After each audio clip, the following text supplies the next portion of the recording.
Welcome, ladies and gentlemen, to LCK Summer 2020. It is the second last day of our final week of the regular season, and still a few things need to be worked out. I'm Atlas, and I'm joined by the Valdanalist himself, Brendan Valdez. How you doing, my friend? How's home life? I'm doing good. It's kind of interesting, right? Back in the house, casting. It's been a while. The last time I was here casting, doing that was March, I guess. Or maybe April when we were doing it in spring, but we are back. We are back in the rooms, Atlas. We have been once again quarantined, and it's fine. You know, yesterday was a bit of fun. Hopefully today is going to be even better. We had a few issues with interviews not quite working, but this was due to the incredibly short notice of the increased restrictions here in Korea, which is why, of course, we are back at home, trying to bring you as much of the action as possible. Of course, the show must go on. And let's have a look at the standings and have a look at what it's all going to mean. Gen.G can completely get away from T1 and solidify third place with a victory in this game number 1. Afrika, though, they are safe and sound. They were able to take down KT, and therefore they have secured the 5th place. KT doesn't need to worry, though. They do have those 10 championship points, so they will be in the World's Gauntlet in the very first round against whoever does come last in the playoffs. It'll likely be a matchup between T1 and Afrika in that instance. Yeah, and we've only got a couple days left of the regular season, so a lot of what this is just for seeding, right? Because we have our top 5 teams. So it's about, can Damwon win today and secure the grand finals? And, you know, where will Gen.G eventually land, and all these other teams here on the left side of the bracket. So really curious to see where it all does line up and what our matchups will be. I'm just excited to get into playoffs, Atlas. Yeah, exactly right. Looking forward to seeing who it's going to be. Likely to be T1 versus Afrika in that first round in the wild card. I believe that will be starting on Wednesday of next week. So we are not wasting any time, ladies and gentlemen. We are getting straight into all of the action. And speaking of straight in there, let's talk about our first match, Gen.G versus Afrika. This means a whole lot for Gen.G, and Afrika are just playing spoiler at this stage. But if Afrika managed to beat Gen.G and then T1's able to pick up a victory and then T1 can get into third place, Afrika then has to rematch Gen.G. And if they're coming off a win, that's probably good news. So still, it's worth winning here for Afrika, but means so much more for Gen.G when it comes to playoffs. Yeah, of course, and I think that every match that is left, again, it's not going to be quite like yesterday, which was the amazing match of the week, of course, but it's going to mean, you know, every team that comes in here is going to have a chance to do something, whether that's to scout their opponents, try to get in their heads, try to take the wins, or if it means seeding points, or all that good stuff. As we're also going to take a look at some of the stats here. As you can see, Gen.G have got some good stats. Exactly. The win rate with gold lead at 15 minutes is standing out for both of these teams. If they have a lead, they win. So I guess, Valdez, we're just going to have a look to see who's winning in gold by 15 minutes, and then we'll close the show. Pretty much donezo there. First herald percentage, very high here for Gen.G. They do like to focus with that one, and their win rate with it is quite high also, as Gen.G have been doing just a lot of winning throughout this season. Looking forward to seeing what they're going to be able to bring to us, because I think everyone can still remember the Gen.G failure, which was the spring final, and I think that a lot of people want to see more consistency before they start putting their faith into Gen.G. There are a lot of iterations where Gen.G can actually auto-seed if they're able to come third in the LCK, so we'll see whether they can actually make it. Having a look at the roster, of course, Rascal, Clid, BDD, Ruler, and Life. No changes. No Kellen going to be coming in to the bottom lane or anything like that. And this is the lineup that you know and love. Yep, no changes here. BDD is going to look to secure player of the game of the split today, which I think absolutely could happen. As we're also taking a look here at Afrika's lineup. No changes here either. And Afrika, you know, they came out the last time. They weren't, you know, they weren't the most solid, and I think if they want to have a chance up against one of the top 4 teams, whether it's Gen.G or T1 at this point, they're really going to have to step it up here a lot, Atlas. Absolutely. I feel like they've become like DRX Lite, where the consistency is just out the window entirely. As we're having a look at the key players, when it comes to consistency, Rascal is definitely the epitome of it. Have a look at those solo death numbers. He just doesn't die. Yeah. He's picked up 14 solo kills as well in round 2. And that's actually more than Canna, who was leading throughout the entire season with a gigantic number. But since the change towards round 2, it has been more about Rascal being a very solid player. Of course, the rest of the stats don't look so great. You've got players like Nogri that are able to put out the big numbers. And now he's up against Keen, and let's see what Rascal's going to be able to do. Yeah, I mean, that's the thing about Rascal. He is a very safe player, right? Which means that sometimes he is not going to get you some of those small edges, right? They're not going to, like, he's not going to go in there and get a crazy play or anything like that. He does get solo kills, so in the lane, that's pretty good. But in general, for his team, he's just the solid rock up in the top lane, and that's exactly what Gen.G need. And I believe he's also played the solid rock. We were talking about Malphite a little bit. He's played 3 games on it so far this season. We've seen a lot more of these Wombo combo teamfight compositions here in the LCK. So I actually I don't know, whenever I hear of Wombo combo teamfight, I just want Malphite. You know, that's just all I'm asking for. I think one of the big things that we're going to be looking at, though, is Lilia. I remember when she was first released, I had a look at Cleared and his solo queue record. Wasn't necessarily having the most success on the Lilia in solo queue. However, he has certainly put some time into it, and Spirit has been one of our best Lilia players that we've seen so far. So we'll see just how successful he's going to be. I had a bit of a gander at the Shulker versus SK final in the LEC last night, and the Lilia didn't necessarily do so well in the game that I was able to catch. And so we'll see whether it's going to continue to be fantastic here in the LCK. I believe she still hasn't lost. So very impressive stuff for our Lilia players. Yeah, and I think it was the LCS. I saw the Lilia up on top side. I think Ponser was playing that. And we haven't seen that yet in the LCK. Would be interesting to see if we get any flexes with the Lilia or anything like that. Because, of course, whenever you can flex a champion, its value is just going to go up, just based on the way that the draft works. And we'll see. You know, it looks strong at times. It looks very weak at times. I think teams are still trying to figure out exactly where Lilia is, and I wouldn't be surprised if we saw some priority on that champion today. No, I agree. She is 7-0 here in the LCK, so you could imagine that our Korean players definitely very happy to pick her up, but I have a feeling that Gen.G are probably just going to ban her away. It feels like the Gen.G way, but there's no time to find out like the present. Valdez, let's hop into ban and pick for game number 1. Gen.G will be on our blue side, and Afrika will be on the red side. Yep, that is the way it's going to go. And there you go. Lilia first. So, in terms of priority, I guess that tells you all you need to know. That gives that away just a little bit. Yeah, Azir also going to be banned away from BDD, which makes a lot of sense. We don't want him to be playing that. He has been consistent on that all season. There have been a couple of hiccups in recent times on the Azir, but I think those are just hiccups, and BDD will absolutely be in form on that champion. Yep, it looks like Gen.G are looking for a first pick Ashe. Despite the nerfs, I mean, this is Mystic versus Ruler, guys. This is Ashe City.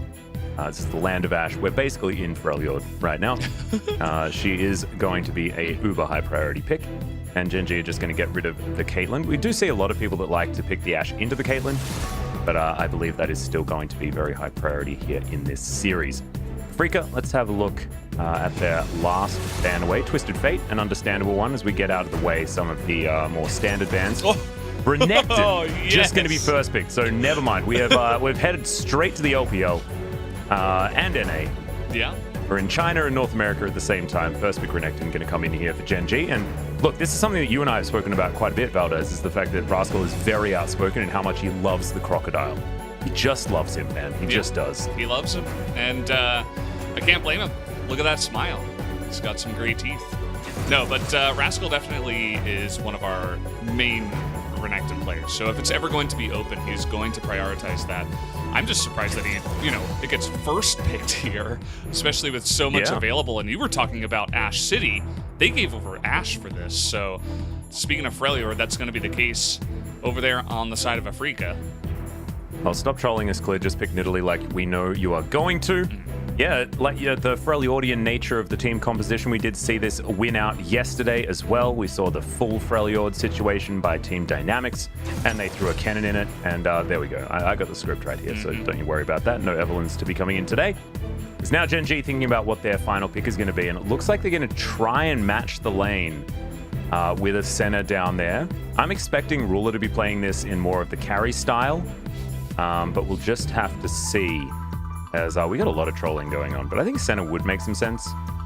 Unless BDD just wants to pick his mid lane, which he could, but Senna is going to come in. Yeah, I guess if they don't pick... Sticking to the script. If they don't pick 80 carry here, it might just be double 80 carry ban. And definitely Gen.G have found a lot of consistent carry potential through Ruler, as Quinn is going to get slapped down there in the third pick. We saw it kind of fall flat on its face the last time around, but it has been coming out more often here. Keen does like it against the Renekton.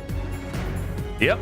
Keen's going to be picking it yet again. He's played it once so far, but didn't find too much success the last time out. Quinn feels like a bit of a trap here in the LCK. We've actually seen it lose 1v1s against Renektons, which isn't so good. Yeah. But we'll see whether Keen, one of our most proficient top laners, let's see what he's going to be able to do with the champion. Wukong going to be taken away to deny the center Wukong lane. And we'll see where Gen.G are going to be focusing. I think the support role is probably going to be a good place to start, as they want to try and limit Mystic and Ben's synergy. I wouldn't be surprised if there was a Nautilus ban, and there it is. Look at you, leak script. I thought I was casting with Atlas today, but maybe not. Not today. Doesn't seem that way. No, that's just because it's Ben, right? Ben plays like one champion, and it's Nautilus. So we'll see. Still, yeah. it's a good call. I wonder if there'll be any focus on Zoe here. I mean, it was hovered by BDD. Obviously, BDD is a really scary Zoe player, whereas Fly hasn't played a ton of Zoe, and so they might just leave it open and see if maybe they can snag that one, as Afrika have ignored the Zoe entirely. Yeah, you could imagine that BDD is probably happy to pick a lot of things into it, as the Tahm Kench is going to go as well. I would have expected a Braum ban, because I'm assuming Ben is just going to play Braum this game. I don't know why, it's just a feeling, Well, let's see if you're 3 for 3, Atlas. Well, it would be coming in here so that they could try to counterpick for the mid lane, you would imagine. You'd expect so. 5 seconds to go, and Bard is the consideration. This is much more fun. He has been nerfed just a little bit, which is why my mind didn't go immediately there. But still going to be strong. There's also the fact that Mystic likes just telling his support to play Braum. And the guy carries a fair bit of respect within Afrika Freaks. Not going to happen this time around, as Gen.G now thinking about what they want to put together. And it's going to be a blind pick mid lane. Orianna does make some sense, especially when you're picking it away from Fly. And BDD is going to take that one for himself, with now Life deciding on his support champion of choice. Unless they want to go, the fasting Xena style with something else, and it is going to be the set. So we still don't actually know. It could just be support set with Senna alongside, or we could be fasting Senna with set getting a bit more of that money. Yeah, that is true. We'll have to wait and see exactly where that does go. And I think you were spot on about the Orianna that comes in here. Didn't want to just blind pick the Zoe. Wanted to steal it away from Fly. And now Fly is considering the Zoe. So there we go. Zoe will be picked in this game, but it's not for BDD, who has had one of the scariest Zoes in the LCK. So we're going to see if Fly can challenge him here in the mid lane. Yeah, exactly. This is certainly one of Fly's better champions, though. He does like the Zoe a lot. We saw that BDD was thinking about prioritizing it, but not going to happen. And a lot of pick potential here from Afrika. It feels like a real 4-1 composition coming out from this squad, with Ashe being able to clear waves quite nicely, Zoe also being able to help out there as well. And Ben can start the fights that they want, with the Tempered Fate being able to come down. Meanwhile, Keen is destroying the base. So a very standard comp coming out of Gen.G, whereas Afrika with a few, a little bit more funny business, I guess, in their composition. Having a look at how the early game is going to go, though, I imagine Gen.G is going to be very comfortable. Yeah, I would imagine so. I mean, this is the scary duo up in the top side of the map, which is Renekton Nidalee, and it's the new age Renekton Elise that we always used to see back when Renekton had his, you know, other popularity splash in the past. And it's just because their top side of the map is going to have so much pressure. And even though Quinn is supposed to be that lane counter up against the Renekton, I don't know if there's going to be much one-on-one action, to be perfectly honest with you. I think we could see a lot of 2-on-2. I think there's going to be some onus on Spirit to be very active around the top side of the map, whether it's mid or top lanes, just to make sure that he can keep flying Keen safe. Yeah, we'll actually see where Spirit's going to go, because the idea of Quinn is that you can stay safe against the Renekton, always being able to use the Vault when he decides he wants to slice at you. But we've seen a lot of Quinns get, you know, bitten in the butt from that particular choice. So I'm very interested in how this one's actually going to play out when it comes to this top lane matchup and what the Renekton's going to be able to get done. Because we're expecting that Clid and Rascal are just going to be basically playing 2v1 this entire game. Yep. That's the name of the game for them. Clid's just going to be clearing out his jungle really fast and looking to put pressure on these lanes. That's what that Nidalee does, and that's why it's very popular nowadays. We got double Cull on the side of Afrika. Yeah, so this is a real Cullen kind of day. Yeah. And thanks to McDonald's. Oh yeah. Huge shout out to McDonald's for their new sponsorship. We're glad that there's McDonald's literally everywhere, all over the Rift at the moment. It's crazy. It's everywhere. That's a nice chroma, by the way. The Brad, he's got the freshest clothes. He's always coming out here with the new looks. So if you're looking for a new style, definitely take a look at Brad the Chad. He'll hook you up. He's got some connections. He's like Brad the hipster now. You know, he's not even Chad anymore. Just seems to know exactly what the hip style is. I didn't know that, you know, slightly fluorescent green was going to be the new hip thing, but if Brad the Chad's wearing it, we know that it's true. Mm-hmm. Well, the way this year has been going, it doesn't surprise me that green is in vogue now. It's just a lot of strange stuff is happening. Because everyone's unwell? Yeah. Is that what you're talking about? Perhaps. That is one way to look at it. Oh, God. And, yeah, I mean, level 1 set. It looks like, we'll have to take a look at the items here, but from what I can tell, it does look like Ruler is farming it out, as there's a big trade down on the bottom side. Yeah, Mystic actually taking a lot of damage as he steps past the minions. Ruler will have the sustained advantage, although there is a Space Coco down here on the bottom side. There's Life looking to get in position. There's the Flash Face Breaker as Mystic immediately cleanses it. The Ignite is down as now Ruler's chasing after Ben. Fly, in the meantime, has forced the flash and solo kills BDD in the mid lane. What the hell is going on? Spear is going to miss, but there's the Flash Pounce, and Clid is going to immediately answer. Wow, there's a lot of action to start us off here. Fly being a little bit greedy, trying to push that lane after getting super low, but he got the solo kill, so props to him for sure, as BDD had to flash himself. Down on the bottom side, we've seen many sets get very aggressive early on in the game. Level 1, level 2. This time he chooses level 2. They were able to get double summoners out of Mystic with the trade, whereas Ruler has got both. So we'll see what they're able to set up there, perhaps with a Hex Flash play. Yep. Going to mean a lot for this lane, actually, because Ashe and Bard do have a lot of lane pressure, and it was going to be a lane that Afrika should theoretically be able to play around. They will have a lot of control on the top side, as Life is going to come in from the back. Get a double face breaker. Ruler gets delivered a kill. Life has the Haymaker, has now been very, very low. And Ruler gets underneath the turret and does force the flash out of Ben. Yeah, you could see he was unsure whether he could stay underneath there, as here we go. We got a spear onto Spirit, but Clid's not going to follow up on that one. And I love how aggressive Life is getting down on the bottom side. It's making it so difficult for Mystic to do anything down there. And now Spirit looking for a potential gank here on the top side. Rascal should not be surprised about this. And remember, we talked him up as being one of our more calm and collected top laners. So expect for him to understand that Spirit certainly could be here. He has a ward. Oh no, what is... Rascal, don't do it! I've caster cursed him! It's a disaster. The Flash will probably need to come out here as he gets a bit of a snare. Great Culver Meek, but the flash forward and Rascal doesn't even bother. Knew that he was going to die anyway, and Spirit picks up the kill. Honestly, I think he should have gone for a little bit of an early flash there, especially with teleport down. But here's another look at the trade in the mid lane. You see BDD trying to stack up that passive fly. He flashes the ball, which is really what allows him to win that trade, as Hex Flash is insane. As we see here, he's able to get over the wall. Really nice angle here. Total pressure down on the bottom side going the way of Gen.G. They've got the lane pushed perfectly for this kind of dive. And you see that Ruler, he doesn't step back, so actually does respect the turret a little bit, doesn't want to get overly aggressive there. Yep, Ruler getting aggressive once again as life's going to be slowed down. That's very important, otherwise he would have broken more faces here on the bottom side. And this wave is pushing back towards Gen.G. Utter disaster for a Freaker. As you can see, Nidalee has peppered the jungle with wards, and Mystic's going to get pulled back. There's the snare as well.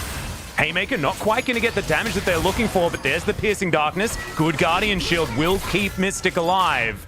But still, I mean, the pressure is just too much. Mystic lives in this lane with only 100 health. Yeah. As clear, that was an odd spear. Yeah, he's kind of just throwing them, but he's doing a good job keeping tabs on Spirit here. He's going to take that out. That spear is going to miss as well. Kind of unfortunate, but you can see because of the crazy pressure they have down on the bottom side, now Clid is shifting his attention not to the top side of the map, but rather down here. He's landed this spear, but doesn't want to go on. It doesn't Spirit. actually get the pounce. He'll be all right.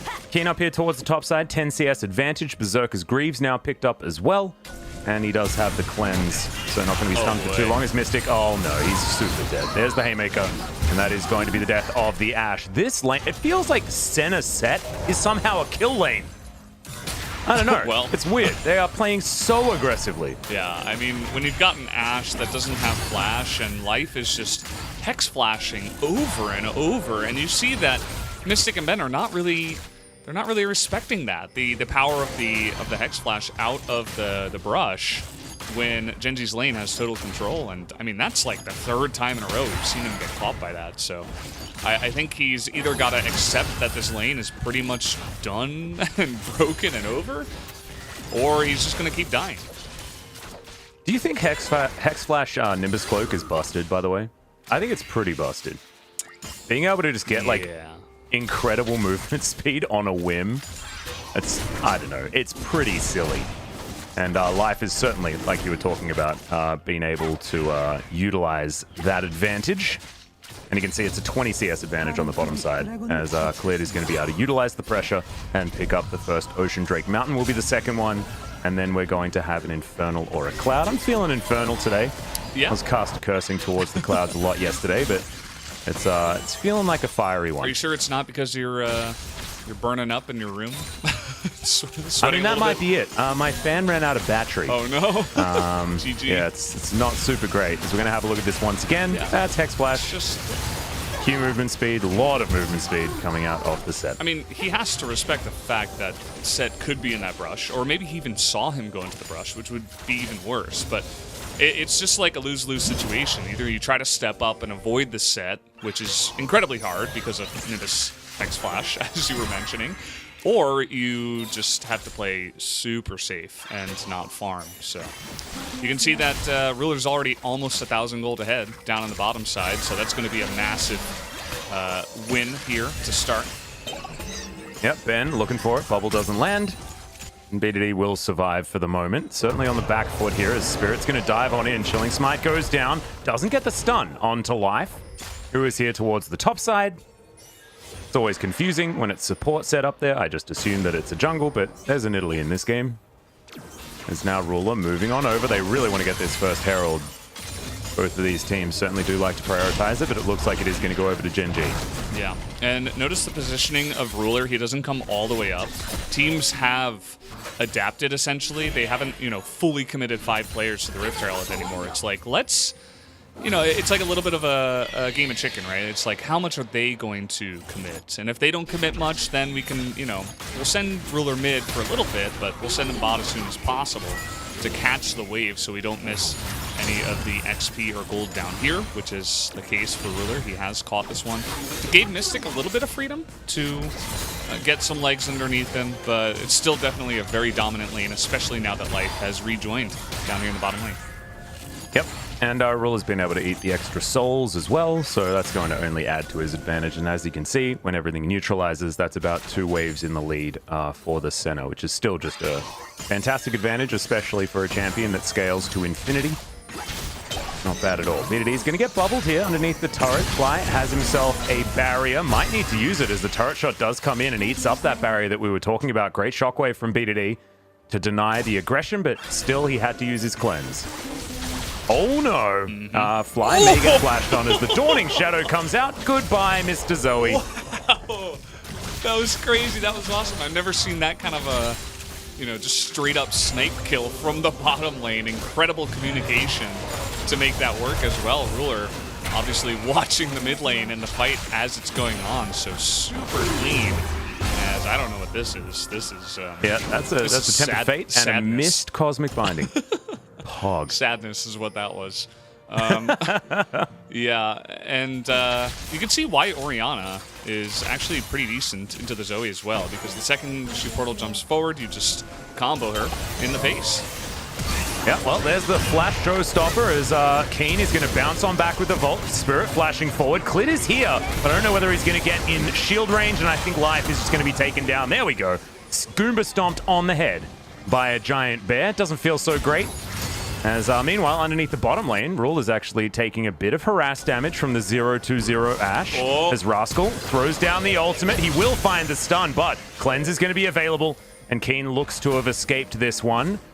Does have Nimbus Cloak in his secondary, so that adds the extra movement speed as well, and he will be absolutely fine. But no summoner spells now for the Quinn in exchange for Flash and Ulti out of Rascal. Yeah, Rascal, I think he was a little bit unclean, let's say, on the combo, but he still was able to get both summoners, so it's still a big win, especially because this lane is going to be open now. They're going to be able to get the turret here with the Rift Herald, and Gen.G are just very aggressively playing this early game and playing it really well. As you can see, BDD here, he waits until Fly commits, and then he goes for the cleanse shockwave. Doesn't end up getting the kill right away, but then maybe he even knows there's a ward here because he baits it, does a bit of damage, and then this is just crazy. From downtown, he was even backing, so he was watching. He was watching, so he was able to get that one. Nicely done. Oh, damn. That was very, very cool. Out of Ruler, he's now 2-0-1. Manamune complete now also. And we'll see what item build he's going to go for next. Those 2 longswords are interesting. This might be something that LS has been looking for from a lot of our center players, which is more of that lethality build that we used to see so often from this champion. Yeah. Might be getting ahead of myself, though. Could still be just building a very standard style of build, but this would be fun. As, of course, it could just go into Executioner's Calling and Phage, and then we're just going to have that classic Black Cleaver build that we were talking about. But I think this wouldn't be a bad... Wow, he actually missed that. This wouldn't be a bad game to go for it, especially, you've got Quinn up in the top side. Really, the only person who's going to be building armor is Volibear. As Bard could elect to take some along the way, but until Zoe gets like a Zhonya's, Quinn's not going to be building armor, Zoe doesn't, Ashe doesn't, so you're going to be just chunking people if you do go for that lethality build, so I don't mind it if he does actually commit to it. He should have a decent amount of gold, I would imagine, just sitting in his pockets right now as he's 2-0-1 and only has the Manamune, but we'll see what he does eventually go for. I think he cancelled the back and didn't actually go home after the ulti as well, so I think he's been in lane for quite a while. He's now with a 21 CS advantage. Not doing too badly whatsoever. Rascal moving on over to the mid lane. And see what is going to happen. Turret plates with only another 20 seconds to go. Looks like not too many more are going to be taken. As, of course, Rift Herald did help take down the top outer turret, and that's why Gen.G are sitting with about a 2.5k gold lead. Spear not going to connect, but that was very, very close. This Fly picks up an Ignite there in the mid lane. Ghost and Flash at the moment with the unsealed spellbook, so he's going to be moving around pretty quickly. Hop, skip, and a jump from Clid gets him to safety also, as it looks like Afrika feeling the pressure a lot here at this stage of the game as BDD getting up close and personal with this outer turret. Shockwave comes down as Fly going to be ghosting out of the way as the bubble is just going to hit a minion. And it feels like this lane certainly has flipped on its head after that 6 snipe out of Ruler. Yeah, for sure. And you can see the turret plate gold tier. It's over 1,000 for the side of Gen.G, 0 for Afrika. They have no control in any of these lanes as, Rascal trying to bait. Yeah, went in a little bit too early, though, as he gets the Culver Meek, but unfortunately, Clid gets here a little bit too late. Tempered Fate will find Ruler as well, and oh no, he's in an alcove without a dream. As the Blast Cone comes forward, Life now trying to set it up. Ruler flashes out of the way, Dawning Shadow comes in, Mystic in so much trouble as now Ben trying to fight off Ruler. The arrow is going to miss. The auto should connect onto Mystic, but no, BDD cleans it up, and damn, Ruler's having a good day. Oh yeah, he's having a ball down there. It's fun times for the Fed Senna, as he didn't even die, so we don't even get to see what he's gonna buy just yet. I was looking for that, but maybe he'll back now after pushing the wave. And you see that BDD was also able to get down there relatively quickly to help out a little bit. Didn't end up doing much, but his moral support was appreciated. As he got a kill, which I think is actually very important for the Orianna that did get solo killed earlier. We're going to have a look at the bad news for Gen.G first. 다 갈 거 없을 것 같은데? 잡은 거 없을 것 같아. So I think 이달리 왔다, 이달리. 나이스! 뒤에서. 바텀 얘 잡아왔거든요? 해도 돼? And here's the breakdown as well. Ruler just going into the alcove and gets caught out, and they're thinking, oh, okay, we finally got him. We're going to get that stun down, but cleanse taken in the lane by Ruler, able to flash away. And once he does get into a good position, from ahead, of course, he is able to get quite a lot there. As you mentioned, BDD actually did snipe that one out as there was the canceled auto from Ruler. And yes, it will be lethality as a just full Yomu is completed for Ruler, Damn. who is level 10 and feeling pretty nice in this game. Yeah, and the Glacial Augment also going to be very effective here also for slowing everyone down. You saw those autos being quite frustrating already, as Clid should be able to lock down Shirley. And, you know, their Herald control was already very good. And now getting 2 in the 1 game, certainly a feels good moment. We get to end the series now, though, or end the game at least, because Gen.G had a lead at 15 minutes. And so technically, it's all over, Valdez. Yeah, I guess that's it. Well, I'll see you guys for the next game. Yeah, see you in the next one. We're going to go to a short break. No, Yeah. we're kidding, of course. We are going to play this one out, but it is certainly looking like Gen.G have a lot of control outside of the top lane. There are some people In that Keen we missed trust. the stats, of course, that we looked at, because neither of these teams have a loss when they're ahead at 15 in gold. So that's the case. Gen.G gets ahead in gold, and we're kind of memeing that, and we'll see if they are actually able to get, you know, a good lead from this. As Spirit is in a very interesting spot, looking for the flank, essentially, but he's spotted out, actually. Yeah, Clid going to get sniped, but no, the arrow is going to miss. Spear connects, and Spirit's down to about half health. BDD full, as Keen looking for a potential flank. The Renekton finally comes in as well, and Afrika, they don't want this fight.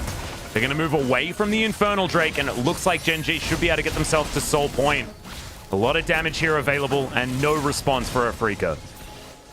Yeah, not much they can do, and I think it's, you know, it's always the question, are they going to have a better time fighting here or at the next Drake? Because they're going to have to fight for one, otherwise they're going to give up Infernal Soul and probably lose the game, as will Ben lose his life here? Dunnin. X-Flash, pounce, Ben gonna magically journey away, but Mystic not gonna be so lucky. Rascal picks up the kill, and that's special delivery from Gen.G over to the Crocodile. They're trying to get him back into this game. He's 40 CS down, but now at least he has himself that kill for the added money, plus the plate gold from the top side. And he may not be the anemic Crocodile handbag that we were expecting in this game.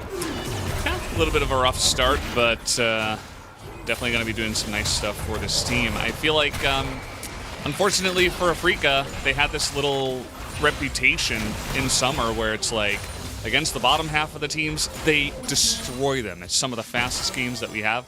But then up against some of the stronger teams on the left side, they get demolished themselves. And we're seeing that here in Game 1. It is very one-sided, as there's just no vision. The Hawkshot comes out too late, and as you mentioned, they're just bullying Mystic here. I mean, they don't have to chase the Bard. They've got a free Ashe with no protection underneath the turret, and the turret's not going to do anything to them at this point. So 0-4 is Mystic, not having the most fun first game here in the series.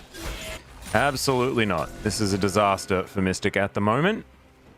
As Gen.G looking to press forward, I have a feeling that we might see center banned in the next series because Ruler has just been too good. Him alongside Life.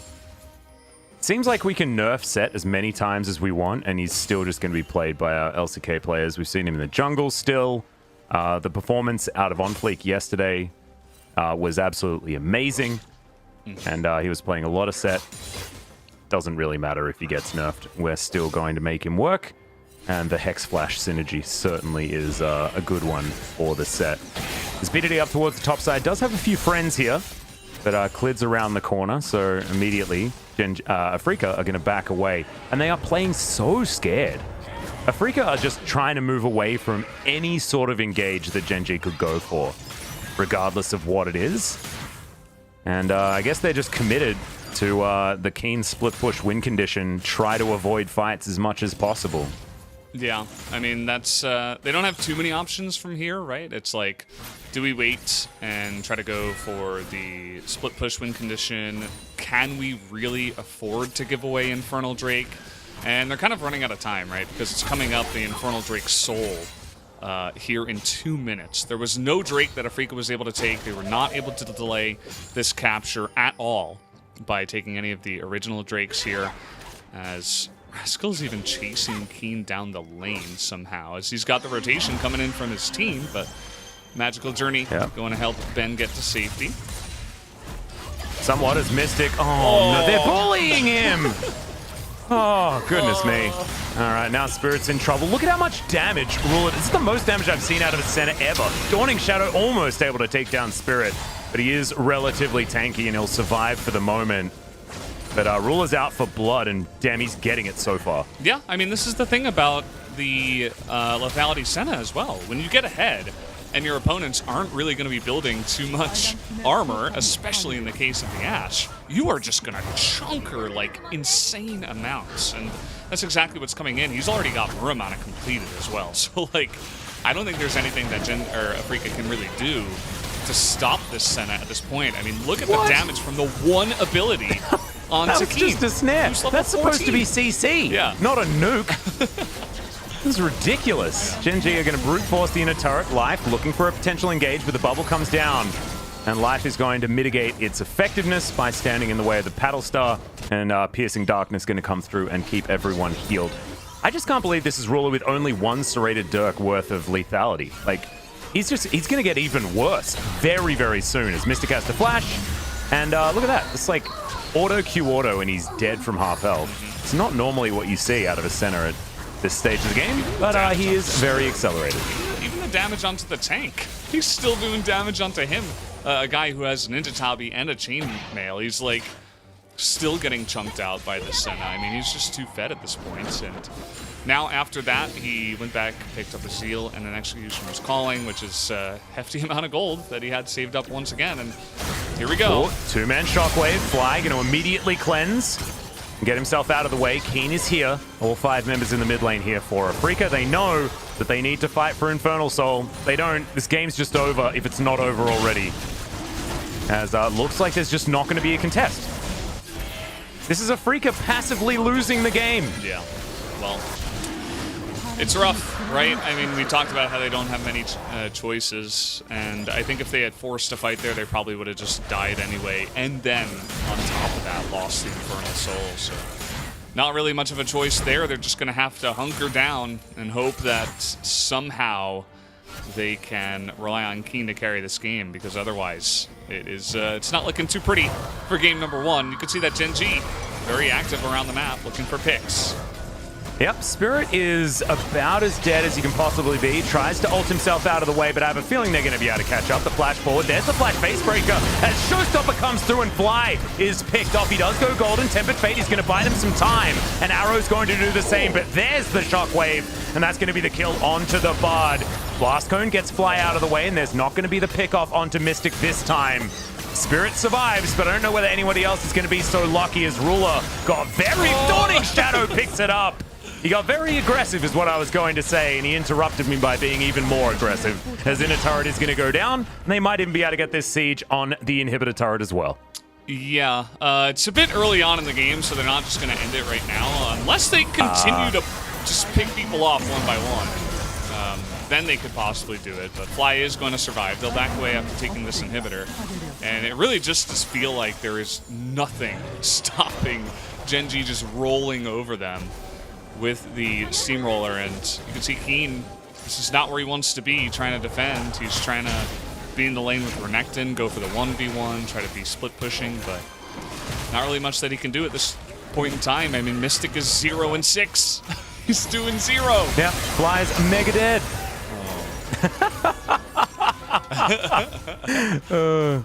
I believe that was Fly that put down the thumbs up, Timo.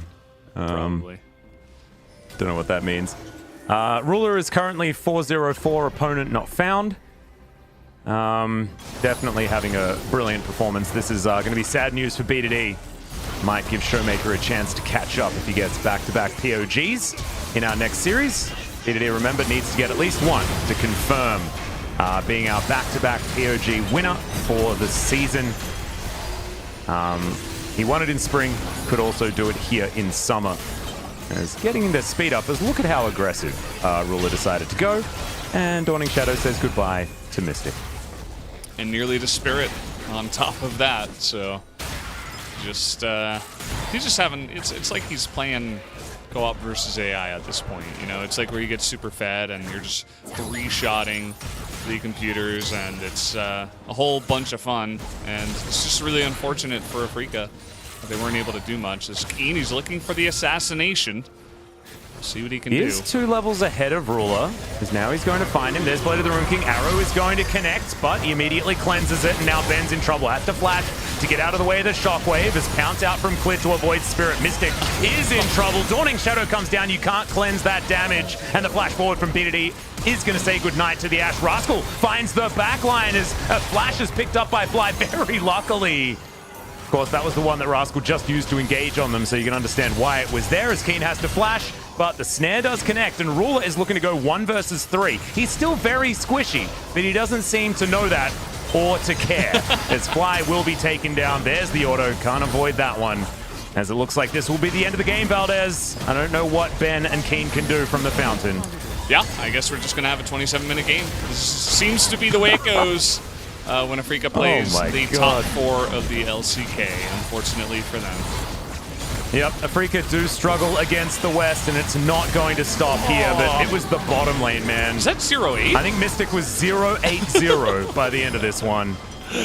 Ruler just put him in the grave, and he was never able to get out. Congratulations for Gen.G in their game #1 victory. There's the form that I have to fill out for the player of the game from home, and there's a button that's like report abuse. I'm like, yes, I would like to report abuse. Like, yeah, I think so. That game was a bit abusive man. for sure. I mean, it just looked unbelievably one-sided to the side of Gen.G. That is a tough one for Afrika to stomach. It definitely is. Reverse Legendary is never something that you want.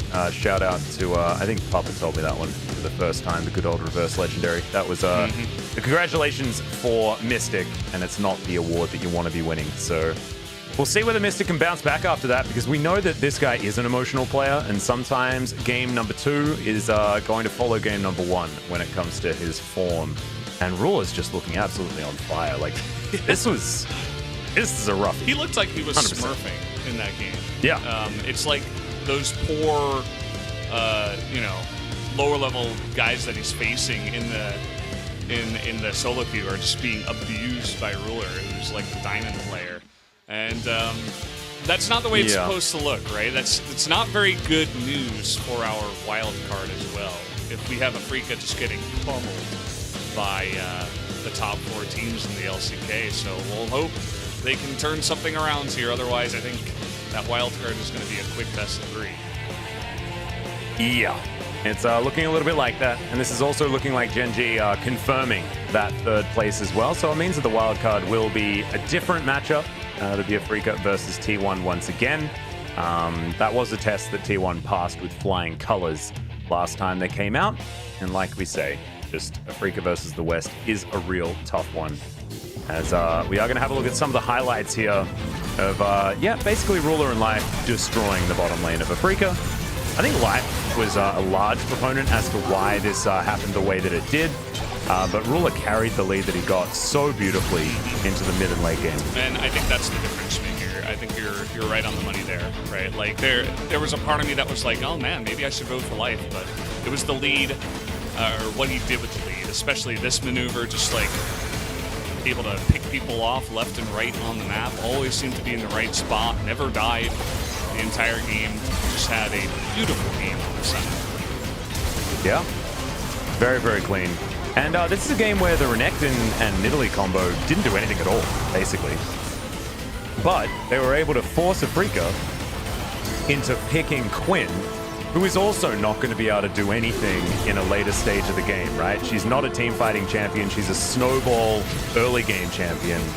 As Ruler waiting for Life to get into position before flashing or using anything, this moment was just beautiful patience out of the center. Yeah, really got to hand it to him.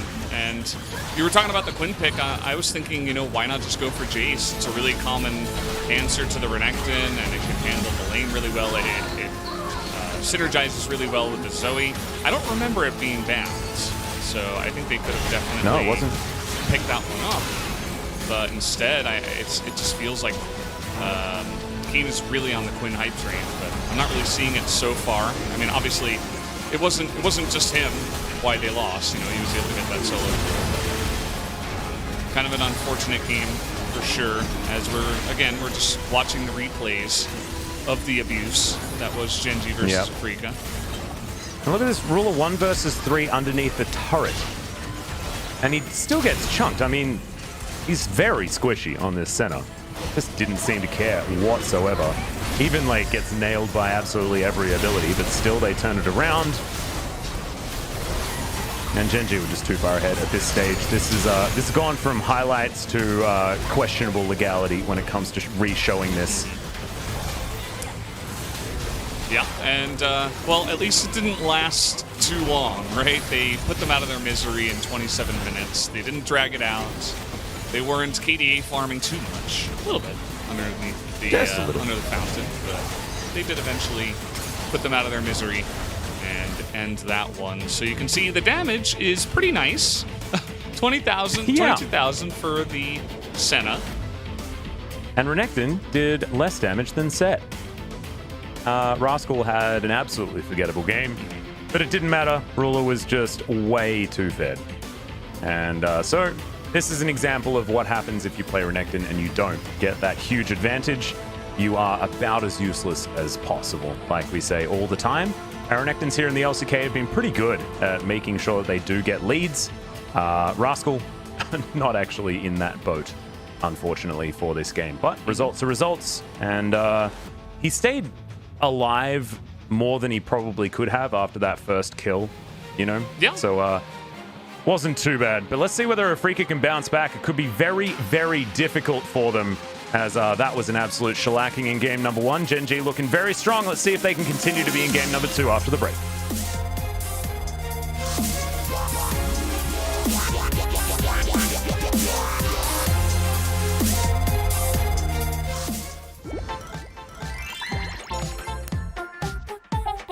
초대.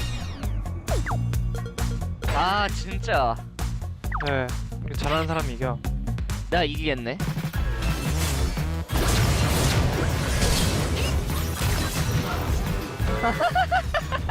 야 피오라로 따였대요. 아 거짓말 좀 하지 마. 피곤하니까 어떻게 이렐리아한테 줘. 말이 되는 소리를 해줘. 내 할머니가 해도 너보단 잘하겠다. 딴 거 해. 재미없다. 뭐 할 거야? 너 하고 싶다. 세트 할래. 오케이. 봐준다. 너무 시시하다. 아 다시 해. 뭐 할 거야? 뭐 할 거냐고? 비밀. 아.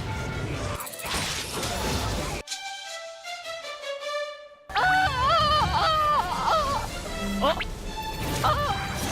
아. 릴리아 카운터 찾았다. 릴리아 카운터 홍창현. 밥 먹어야지 쓰기야. 당신의 패배를 인정하시죠? 저 개빨라 그냥 미친 챔프야 이거. 5킬 내기다 5킬 내기. 이러지 마요. 6킬 내기야 6킬 내기. 벌써 뭐야 이게? 이제 퇴장하겠습니다. 형 마지막.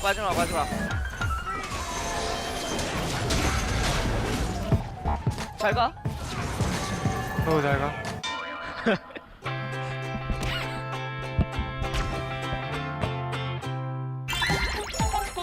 세트대 몰배는 참고로 좀 천천히 가야 된다. 정글이 1대1이 별로라. 우리 탑갱 볼게. 할수 있고. 얼마다? 잡은 것 같아. 나이스.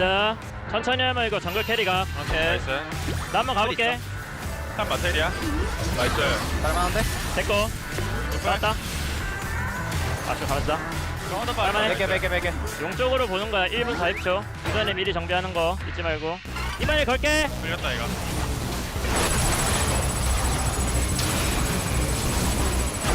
야 왼쪽 다개피. 나게피. 나이스. 왼쪽 좋아. 왼쪽 좋아.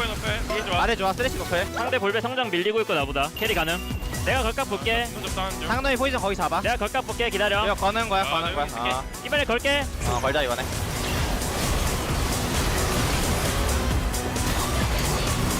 애쉬 공 박았어. 애쉬 포커싱 좀. 애쉬 포커싱 좀.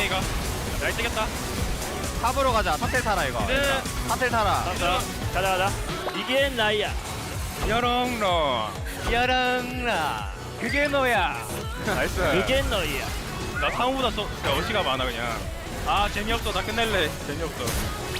아비. 이 볼만했는데. 이제. 나이스.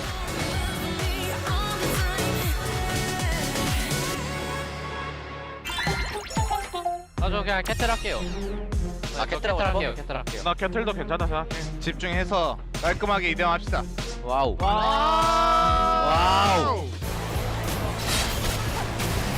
나이스. 자, 형 좀만 때려줘.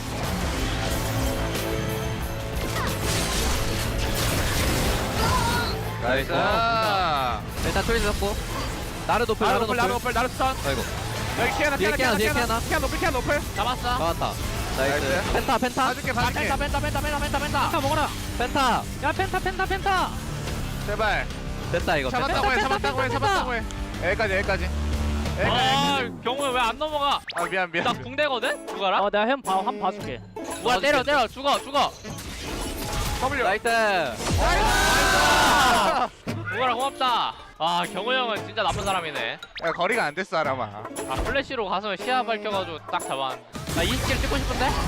1킬만 더 하게 깨고 줘. 1킬 더하게 해주던지. 1킬 더 하게 줘. 애쉬 4초. 타워 때려. 제발. 타워 때려. 지금 타워맨 있다. 난 타워만 깨. 나이스.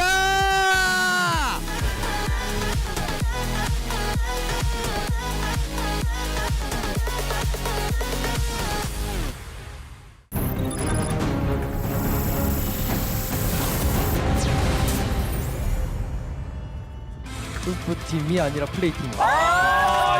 플레이팀. 자, 이렇게 해서 탑 정글 미드 원딜 서포터 모든 포지션의 영입이 끝이 났습니다. 새로운 미션을 여러분들에게 전달해 드리도록 하겠습니다. 나 힐 있어. 해볼래?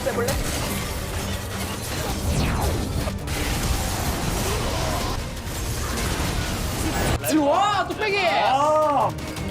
잡을게 이거.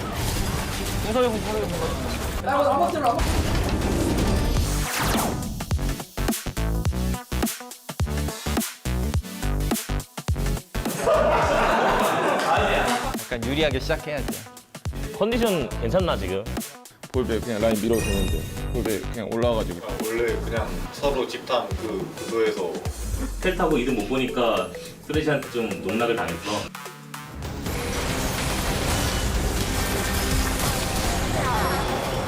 와 이거 완전 오너 바텀라인 이번에 들어가거든? 우리 이번에 바텀 이거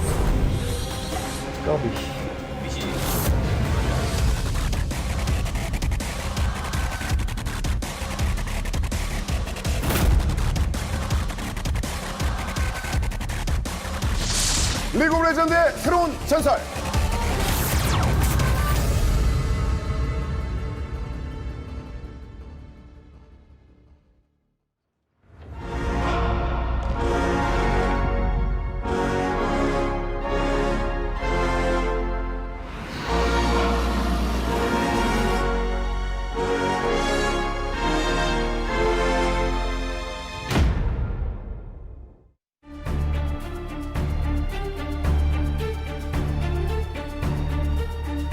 Welcome back, ladies and gentlemen, to LCK Summer 2020, where we have Gen.G slaughtering Afrika completely in game number 1 on the back of their extraordinarily fed Senna. She had all the items that she would ever want, all of the stacks that she would ever want, and just steamrolled that game.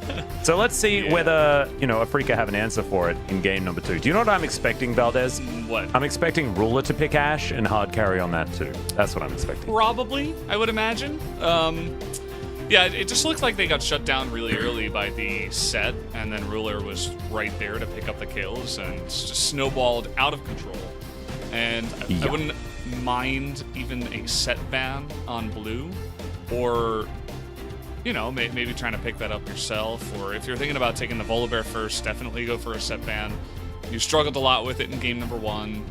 Just get rid of it, right? That's why you have the bans. But we'll have to wait and see. I mean, I would expect game 2 to go very similarly in terms of the Gen.G domination. But I'm just, as you're mentioning, I'm just wondering in what way are they going to pull it off? Yeah, and I don't know whether the Renekton priority is going to continue as high as it was. It showed that, Kane did have a decent answer to it, as Ruler is obviously going to pick up player of the game. BDD, unfortunately, unable to secure his POG position in confirmed first place. Still slightly up in the air based on what Showmaking can do in our second series of the day. But the snipes were good, and his lane control was just amazing. Remember, guys, make sure you're not in the shop when you're backing. Make sure that you have every opportunity to land cross-map kills. Yep, you could also be as good as Ruler. I love this play where he's just like, I don't care about your damage. I don't respect you at all. I'm just going to walk up and flash away, kill him down. He's just running through the enemy base alone here. He's like, he just doesn't care. He had such a confident game with the lead, which is exactly what you need when you do have that lead. So, gotta hand it to them. 6 out of 9 was the votes. I'm surprised that 3 other people did vote, but it was for Set, so that makes sense, right? It was the bottom lane carry. And that's exactly. And I mean, that's what we're actually. That's what we were talking about earlier. Was that I think it was between Ruler and Life as to who picks it up, and I'm glad that Life got a few of those votes. But I think the way Ruler carried the center into the later stage of the game as well was very, very powerful. So definitely well deserved. Chovy was indeed robbed. For those of you who are worried. But you can understand exactly why Ruler picked that one up. So very, very good game from him. As we are going to have a substitution. So Spirit is going to be taking a bit of a rest, and Dread is going to be coming in once again. He hasn't found a win recently, and was subbed out pretty immediately after he came in the first game the last time we saw these guys up against KT. Ben is also getting replaced with Jelly. So, I don't know, maybe Mystic was a bit upset about how that game went. I wouldn't be surprised. Which you obviously would be. Yeah. We're not going to see him subbed, though, because I don't know whether he has anyone sitting behind him at the moment, or no one notable that is actually going to be stepping in instead. So he'll retain his spot. And let's see whether this big change of roster is going to help Afrika look better in game number 2. I'm not sure about the jungle, I don't feel like Spirit was really the issue, right? I'm not sure why they want to swap him out. Maybe they just want a much more aggressive type of jungler in Dread. That would be my only guess, but other than that, I thought Spirit was okay in game number 1. I understand the sub out and putting Jelly in. I mean, he looked good the last time he played here as well. So, yeah, I do like the switch-ups after getting crushed. That is for sure. I think that's always a good idea. I mean, changing anything can often be a good idea to, like, sort of switch the mindset, no matter what happens. So you can understand why they decided to go for that one. I'm interested to see whether it'll actually mean anything, because I don't know whether it necessarily will. I think Clit has been playing very aggressively in the jungle, so putting in a more aggressive jungle, it doesn't necessarily do too much. But let's see what changes in the draft here, as we see Azir going to be banned away first by Afrika once again. And I assume Lilia is still going to be a bit of a focus here for Gen.G. Well, they're going to start off with the Caitlyn, and we'll see if Set does get banned here by Afrika at the same time, or if they do just go for the same ban. So far, we're 2 for 2. With the Akali coming out here from the Afrika. Karma going to be taken off the board here. Even after the nerfs, she's still strong. Turns out some skill sets are just too strong, right? So even if you nerf, they are going to stick around in pro play as no set ban. They're just going to go ahead and ban TF once again. Same bans here on blue set. Yeah, could be the set being banned away here by Gen.G, because you could expect Afrika to potentially first pick that one, unless they also want to go for a first pick Renekton. But Nautilus is going to be taken away from Jelly this time. Yeah, early ban on the Nautilus, and it's going to leave some stuff open. We'll see if Afrika wants to take Volibear here. I think that might be a little bit scary. This is what I was talking about. If you want to go ahead and pick Volibear, the most common counter that we see is the set, which also can be flexed a lot, so it's a great response. As down to the wire here, they are going to go for set themselves, so they are trying to be one step ahead and say, well, you can pick Volibear now, we don't care, as we have the set. Yeah, I think this is really smart. Clit's going to try his hand potentially at the Lilia, as we see the slight switch over to Renekton, as Rascal is just desperate to pick the champion. Looks like that is where he's going to land. No surprises there. As we'll see whether Clit's just going to insta-lock Nidalee alongside it, or whether it is going to be the Lilia who will be taken into the set. I do like Lilia into set if it is a jungle matchup, because Lilia just farms so much faster. You can almost guarantee that you can steal away Raptor camps, things like that. But it looks like Gen.G don't want to pass up the Renekton Nidalee combo, as Afrika will probably once again go for whichever counter to the Renekton that they feel like going with. You mentioned something like the Jace, but the Lilia is going to be switched over to. And I don't mind this at all. Let's see whether Clit's tidied up the play since he was practicing in solo queue. Yeah, and if Gen.G continue with their run here in the series, we might see an 8-0 Lilia going into, well, not playoffs just yet, but going into, the end of the season, which could be pretty insane to have a champion be that successful. Hecarim comes in. Okay, we're mixing it up. They've taken a bit of a leaf out of the LEC book, as we did see the Hecarim picked into the Lilia last night. Another champion that can farm extraordinarily effectively, and another champion with 4 legs. So you can understand exactly why they went for it. Makes sense. You got to match the amount of legs. Yeah, dude, that's what you got to do. It's all about the amount of legs. Currently, we have 8 legs locked in over the side of Afrika. We'll see whether Gen.G are going to follow up with 8 legs also locked in. Yes, looks like that is going to be the case. Great. Wait, does Renekton have 4 legs? Or because he actually walks on his hind legs, are his front legs considered arms? Doesn't Hecarim have 6 legs because he has 4 legs and then 2 arms? No.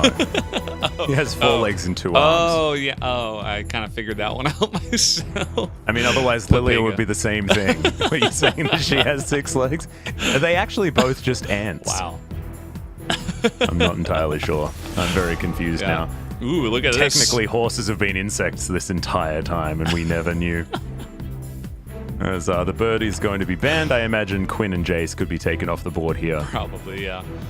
That seems to be the case. Would they consider taking away another 80 carry? That's another option you could try to go for, as we haven't had one picked just yet for Afrika. If you wanted to deny Ashe, now would be a time to go for it. But I wouldn't mind a Jace ban either if you're trying to shut down the top side. But again, you have a couple of champions that can be flexed top on top of that. But it is going to be the Ashe after all. Yep, don't mind this. Means that the Ezreal's been picked and the Caitlyn and Ashe are going to be banned away. You'd expect something like a Jhin to then come through for Mystic if we're going down the tier list. But I don't look at Mystic as necessarily a Jhin player. We'll see what he's going to be able to do, though. There's now Raw to make the decision. Could be just a support pick up here to allow BDD to counterpick, but there is already the Orianna. So you could expect a mid lane just to be locked away, as Echo is the consideration here for BDD. Trying to get aggressive in the mid lane, it looks like. Just going to try to pounce onto that Orianna. And Callista going to be taken. It's not into one of these oppressive long-range carries in the bottom side, such as an Ashe or a Caitlyn, which have really changed up the AD carry meta. So he's able to go back into the Callista and maybe now a Lucian for the top side. This is so aggressive out of Afrika. Gnar is another option into Renekton. We've seen this one over and over again. He's going to take the Exo approach. So it will be Gnar into Renekton and allow a little bit more beefiness into this squad. Feels like there is just going to be 3 burly boys and then Callista and Orianna chilling out, trying to do the damage in the back line as Gen.G looking for a support here for the bottom lane. And it will be Set Callista that they're up against.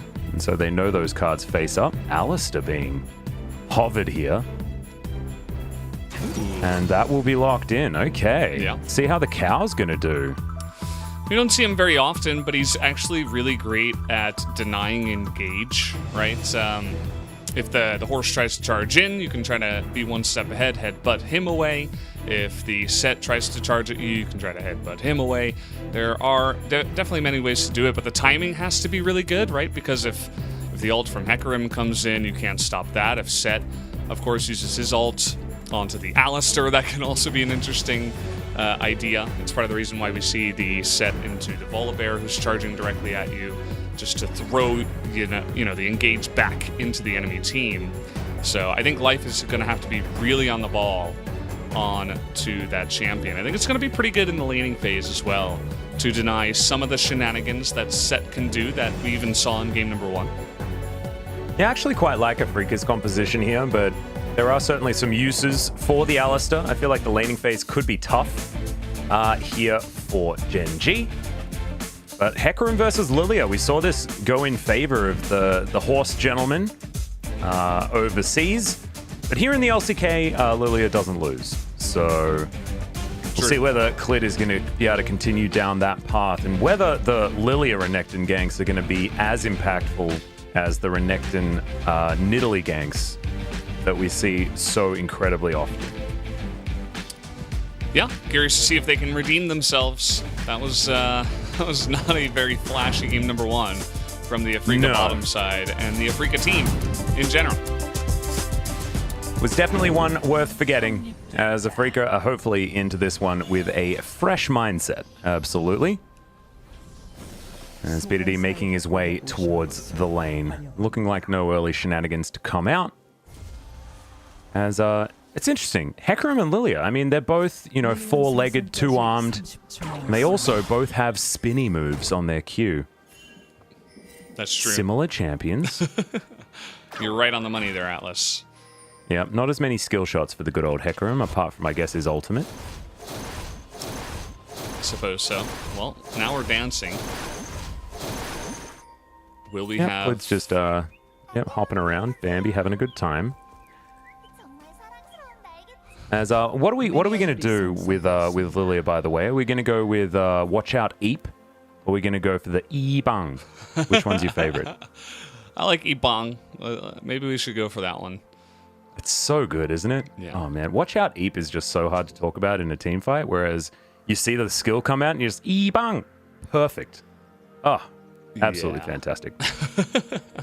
As I imagine that we've probably infected the chat with about 1 million IARs at the moment. Yeah, that's fine. So.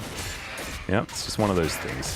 One of those things that happens. We're going to check out the runes here for both Dread and Clit. Both of them looking pretty similar. As Phase Rush is pretty good when you want to be dancing around these fights, and both of these champions certainly want to be doing that. Yeah, that is very true. Curious to see how Rascal will do up in the top side. Struggled a little bit against the Quinn, and Gnar can be pretty oppressive himself. So definitely want to keep my eyes on the Renekton this time around and see if, you know, does it really deserve that much priority to be picked first every single time by Rascal in both games. I want to see, as here comes BDD. Yeah. Down to 200, but Fly down to 100. So feeling a little bit better here for the Echo, going for some early trades. He's taken Electrocute in this lane as well, wanting for a little bit more of that dominance. As Keen gets that wave shoved into him. Currently 1-0 on the Gnar. Not bad at all. Oh my goodness, Timewinder is going to miss, and that could mean BDD's in trouble, but does get a level up in a pretty good time. Yeah, it looks like Fly went Biscuits, and BDD did not, from what I could tell. Went for Dematerializer, and he's going to miss the cannon. That's kind of unfortunate. Taking a lot of trades early, and now he's even... Okay, he was thinking about backing, but... You can see he's a little bit scared about the Hecarim ganks, because as melee up against the Orianna, even with the flash, if Hecarim comes in super fast, you're dead. So he's just going to have to back and have a really awkward start to this lane. Yep, the updated phase rush definitely helping the Hecarim out a lot. Just likes movement speed, and therefore you get a lot of it. You pop Ghost with Nimbus Cloak, and you manage to get a phase rush proc. You're getting like legit bonus damage out of your passive, which is pretty dang cool. As Fly already with that cleanse on cooldown, so that could be a good moment here for Gen.G. As we do have an equalization of CS, but it looks like most of these minions are going to go over to the Orianna, so should still remain in the lead. As BDD's coming in for a gank, Parallel Convergence is armed, and there's that flash headbutt pole. Mystic gonna flash out of the way, but Parallel Convergence is right there, and first blood goes to BDD. That's Haymaker Flash out of Jelly. Is that going to be enough to keep him alive is going to be the question, as Ruler wants it. He's right underneath this turret, and BDD, I believe he'll die. Yeah, he will. Set's going to grab that kill, but at least they managed to get one for Ruler. Yeah, nice setup there. I'm surprised that there wasn't really much communication from the mid side. Fly just going ahead and pushing it in, as of course he does not have TP, would not try to get down there, but the fast recall into the bottom side gank, pretty interesting from BDD, how he was able to set that up. So a nice start once again, and Mystic and Jelly this time around. You can see they're going to miss a lot of CS there, although it was a cannon wave, so not as much as maybe you would normally expect. BDD lines this one up. It's a very long bottom lane, so pretty difficult for them to get away from how far they were down the lane. Good wave control. I don't think they needed to go for this dive. Yeah. But that's okay. That's all right. He just wanted to get back faster. You know, that stage of the game, level 4, you're not too worried about it. As Parallel Convergence once again here. Is Fly going to avoid the stun. Timewinder also not going to do too much as Dread. Look, he's booking it! Over onto the Echo right here. He does still have his flash available, and the rest of Gen.G coming in. Cavalry has arrived as Jelly looks for the face breaker. Only finds life with it, as that's a good pulverize. And the headbutt back, no time to make any hay whatsoever, as BDD thinking about flashing and is eventually going to do it. Probably didn't need to, but he was aggressive, and now he's going to be taken down, immediately punished, as both of these four-legged creatures are cantering around this mid lane. But in the end, it's going to be relatively even, I believe. Gen.G coming out a little bit on top. Yeah, absolutely. They're going to be happy with that one. Just getting a couple of kills, as we got a trade down here on the bottom side. Yeah, Mystic is going to throw out the heal. Ruler has already put his down, and the 1v1 is going to elicit the Crab Raid.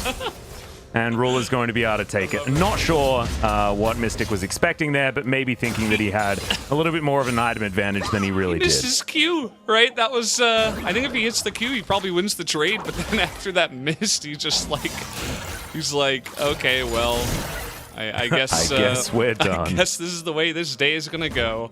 Oh, man, that's got to be a morale crusher, as he kind of, you know, he was in a pretty good spot to take that trade. It just kind of went haywire when he did miss that Q. But here's the trade in the mid lane. You can see that BDD was waiting, saving his flash for the exact right moment.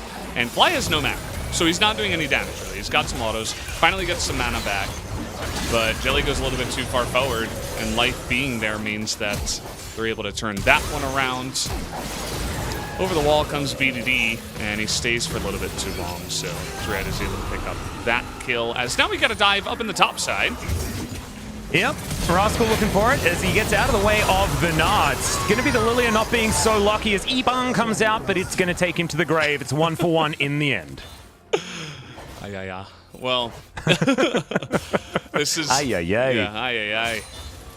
And, yeah, just nice plays by Dread, actually. He's in the right place at the right time many times in a row. And he's able to scoop up another kill. 밀어줘. As we're going to take a listen now into the bottom side. Let's hear what Ruler has to say. 이러고 저기 설마 안 빼? 나 가고 있는데. 페카님 피 없어. 일단 대놓고 가기만 해라. 바텀 1대1. 혼자 Bottom 1v1. 오. 집 갈게. 나이스. 우리 페카님 윗동을 덕분. 먹으러 간 듯. Oh. Life's almost dead. Yeah. As okay, the swirl seed is going to connect. Ulti comes down. And Mystic, that is not the time for a rest, my friend. 0-3-1 now. As BDD, he's found Dread in the jungle, but yeah, probably doesn't want to fight the Steed at this point in time. Yeah, well, this is not the day for Mystic, man. He's 0-3 now, and you can tell he's pretty angry about it. Tried to take that aggressive trade and kind of drop the ball.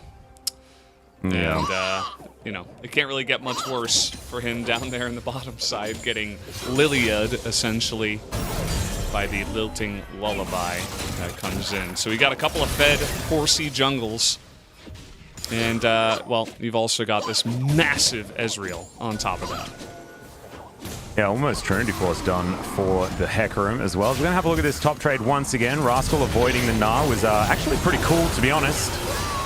As Cleared got close to surviving, but Dread had full health the whole time, so not a chance. Here's this bottom lane play. So actually the True Shot Barrage missed. And you can see Life is immediately running away after that, as they don't quite have the damage to continue. And Mystic wasn't really able to aggressively hop forward. And then, well, this has got to be the most tilting thing in the world to have the bowling ball come out of the river after you took a good trade just to lose your life right away. It's sad times. Here we go again.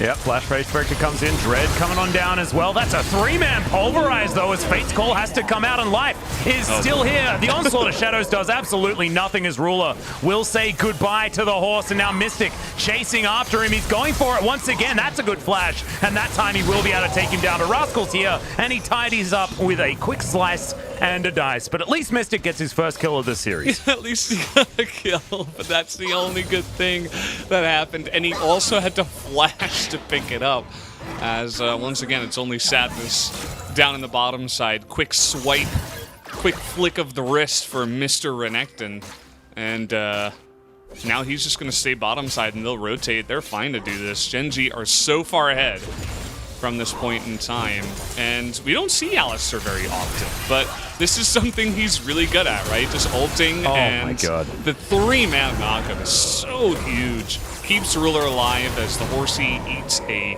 True Shot Barrage to the face, and then a Freak have nowhere to run, so they have to go in. In the meantime, BDD, he's ulting back, going to get out of that showstopper. Parallel Convergence will give him a bit of a shield here as Dread's looking for the Rift Herald. Clid's over here as well. Is going to swirl seed the Renekton, and he's going to go to sleep. This is not the time for a nap, laddie. As Ruler comes on over, that's going to be another kill for the Ezreal. There's the Pulverize, hop out from Keen, but they have to get away from the objective now as Mystic is getting eaten by a crocodile. Conqueror comes down, but is going to turn it and gets the slow from the Rend. However, it doesn't matter, guys. Gen.G still just taking everything they want on this map. Yeah, and I thought Mystic was just gonna be chased down there once again, but the heal comes out from Mystic. He can't catch a break. Jelly's down here. Maybe they could turn this into something, but no. Renekton Rascal here is going to smartly back away. And Gen.G, I mean, they've also got the Rift Herald on top of everything, so dominating the 1v2 up here in the top side. They'll probably look to drop that down when Clid does go. Speaking of Clid, over there in the enemy jungle, and positioned around this top outer turret, as with 11 minutes to go, there are a whole bunch of plates that Ruler can now eat up. Squid going to be going back. Plate's still being taken on the bottom side as well for Afrika, so there is that going their way. Not to mention Mystic having some decent farm at the moment. Rascal does find the stun, and oh my god, 1 versus 2. Rascal's going to pick it up. There's the Cull the Meek. He's looking for another slice and or dice. But he'll take the 1 kill in a 1 versus 2 any day of the week. This is the big crocodile. This is the Godzilla that we've been scared about all week. He killed Mystic again. Oh man, this is the most bullied player I've seen in a while. Mystic is just not having a fun day today. And he really just can't catch a break. Currently 1-13-1 for the series. I like throwing up the Gen.G sign and the Blitzcrank, the confused Blitzcrank. Mm-hmm. So what are you doing? What are you talking about? Well, but I mean, this is by design from Gen.G, right? Like, they are definitely focusing on the bottom lane, making it as irrelevant as possible. And it's working out so far. It's just not great for Mystic's mental. We've all been there, guys. We've all been there. It's just one of those days, you know? This is when, if this happens to me, usually I'll just go ahead and turn off the solo queue for the day. And then, you know, maybe go play something else or go outside. But Mystic doesn't have that option. As we're listening in, he doesn't say much. 나 이가 없어. 끝이야, 끝. Okay. He said he doesn't have E didn't want to go for it? Or, yeah, maybe BDD was saying I don't have a way to get in. But either way, they got the job done. They killed Mystic and going from there. So now he's 3-0 on top of the Fed Lilia, Fed Ezreal. Only BDD is having a little bit of a rough time in this game, but that's only because he didn't pick up some of the kills, but has died twice for the greater good. And yeah, Gen.G about 5,000 gold ahead now, as we are nearing that 15-minute mark that we were meaning before. Oh dear. Holding on to that 100% win rate with the gold lead at 15 is actually going to be very important here for my OCD and my stats mind. Of course, both teams will continue with that stat if this game is won by Gen.G, as Afrika certainly have not had a gold lead at 15 minutes so far in this series. In gold right now. Oh my god, it's only 14 minutes! It's a full item, basically. Oh man. Well, he's died so many times that he just hasn't even been around to get CS or to get levels or anything. I mean, he's level 8. Level 9 of Ruler, he's only at 116 CS, which I'd even say is somewhat impressive given the way the game has gone, right? Like, I could imagine. Yeah, when you spend 50% of it in the death chamber, you can imagine that it's hard to find creeps in there. As Rascal going to stun up Keen, looks for the double hop out, but the slice and the dice, and cleared. He picks up an assist, but I don't know whether he deserved it. That was all the angry crocodile who he's coming back in a vengeance in this game. Over 6,000 gold the lead, and the shellackings just continue to be stacked on top of one another. Yeah, and there have been many tilting things in this game for Afrika. But there was another one there where it's the, okay, well, no, not going to go for the dive. He missed the cannon, and then he got dove 2v1 with no support on the map coming in, as nobody else has TP, or Fly has Cleanse instead. So just more sadness for Afrika. And I mentioned it before, it's not looking good going into the wildcard match if every time they play up against T1 and Gen.G, they get stomped. Yeah, they're likely, if they do fall down to T1, more likely, as Dread is going to be able to steal away that Rift Scuttler. But yeah, if Gen.G get the 2-0 here, then they will confirm third, I believe, regardless of what happens between DRX and T1. As Damwon already smashed T1 earlier on. So with Gen.G being able to confirm this one, get themselves up to those 14 wins, it will confirm them in third place, which means T1 versus Afrika will be the match. As Keen looking for the 1v1 against Rascal. He's angry. He's definitely doing well right now, but still has Blade of the Ruin King. Rascal not even going to use it, as the horse comes down, gets a bit of a drive-by there. As going to be able to grab him. Oh, no. Cliff also doing one. Look at these four-legged creatures just bouncing around. Puts him to sleep, and that's... I don't want to watch it, guys. I really don't want to watch it. Yeah. I mean, why is he that far up the lane with zero vision and, you know? Well, it's, I just think that maybe his heart's not in yeah, it I think at this moment. it's not a real It's a question. sad, right? sad, It's a sad rhetorical situation. question. Like, Yeah. we understand. We get it, Mystic. We're sorry. And yeah, I mean, he's gonna have to try to collect his mental before the playoffs because this is not Mystic, right? He is one of the best AD carries we have here in the LCK. So. But he has been known to tilt, right? Like, it is something that he has done in the past and something that is one of his weaknesses. So focusing him can be sort of like that mental game that can work out as Rascal tries to slice and dice his way out. And as you can see, it's basically Hecarim teleporting in, because by the time the teleport's channeled, Hecarim can probably travel half the map if he presses W. Bowling ball. He's a fast boy. He is. That Hecarim. And yeah, I mean, could go for the Ocean Drake here. Looks like he'd rather play some Wii bowling instead and throw some bowling balls down the Love lane. Wii bowling, man. Yeah, it's a great game. Wii Golf is my favorite when it comes to Wii Sports. But let's have a look at Dread and see what he can do to BDD underneath this turret. Not going to be able to get any stuns, but it's a good shield from the parallel convergence. Now looking for the damage onto Dread, who's just going to try and queue his way out of there. Presses his R button as well, and that's going to secure safety for the horse. Ruler's here. As they're still closing in, Qs are actually landing onto the Hecarim as well, who has no ultimate. Dragon was taken by Clit in the meantime, and we've got Mountain Soul this game. No clouds so far today. Definitely good news. The anti-caster curse worked. It was a bit cloudy today, though. It was actually raining and thundering a little bit earlier on today. So. Yeah, the thunderstorm was crazy, man. I was actually pretty scared this morning. Well, thankfully you had your Ren Guard to keep you safe. Oh, Changi was super scared. He was real scared. As the showstopper is going to bring Rascal towards the back line, but now he's looking to try and get out of there. Flashes forward, looks for Mystic, but he misclicks onto Jelly. BDD dives in with the phase dive.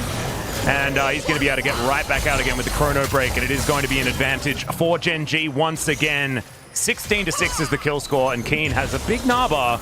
I don't know whether he has too many hopes, as Ruler still smacking him with all of his abilities. Parallel convergence, and BDD says, nah, not today.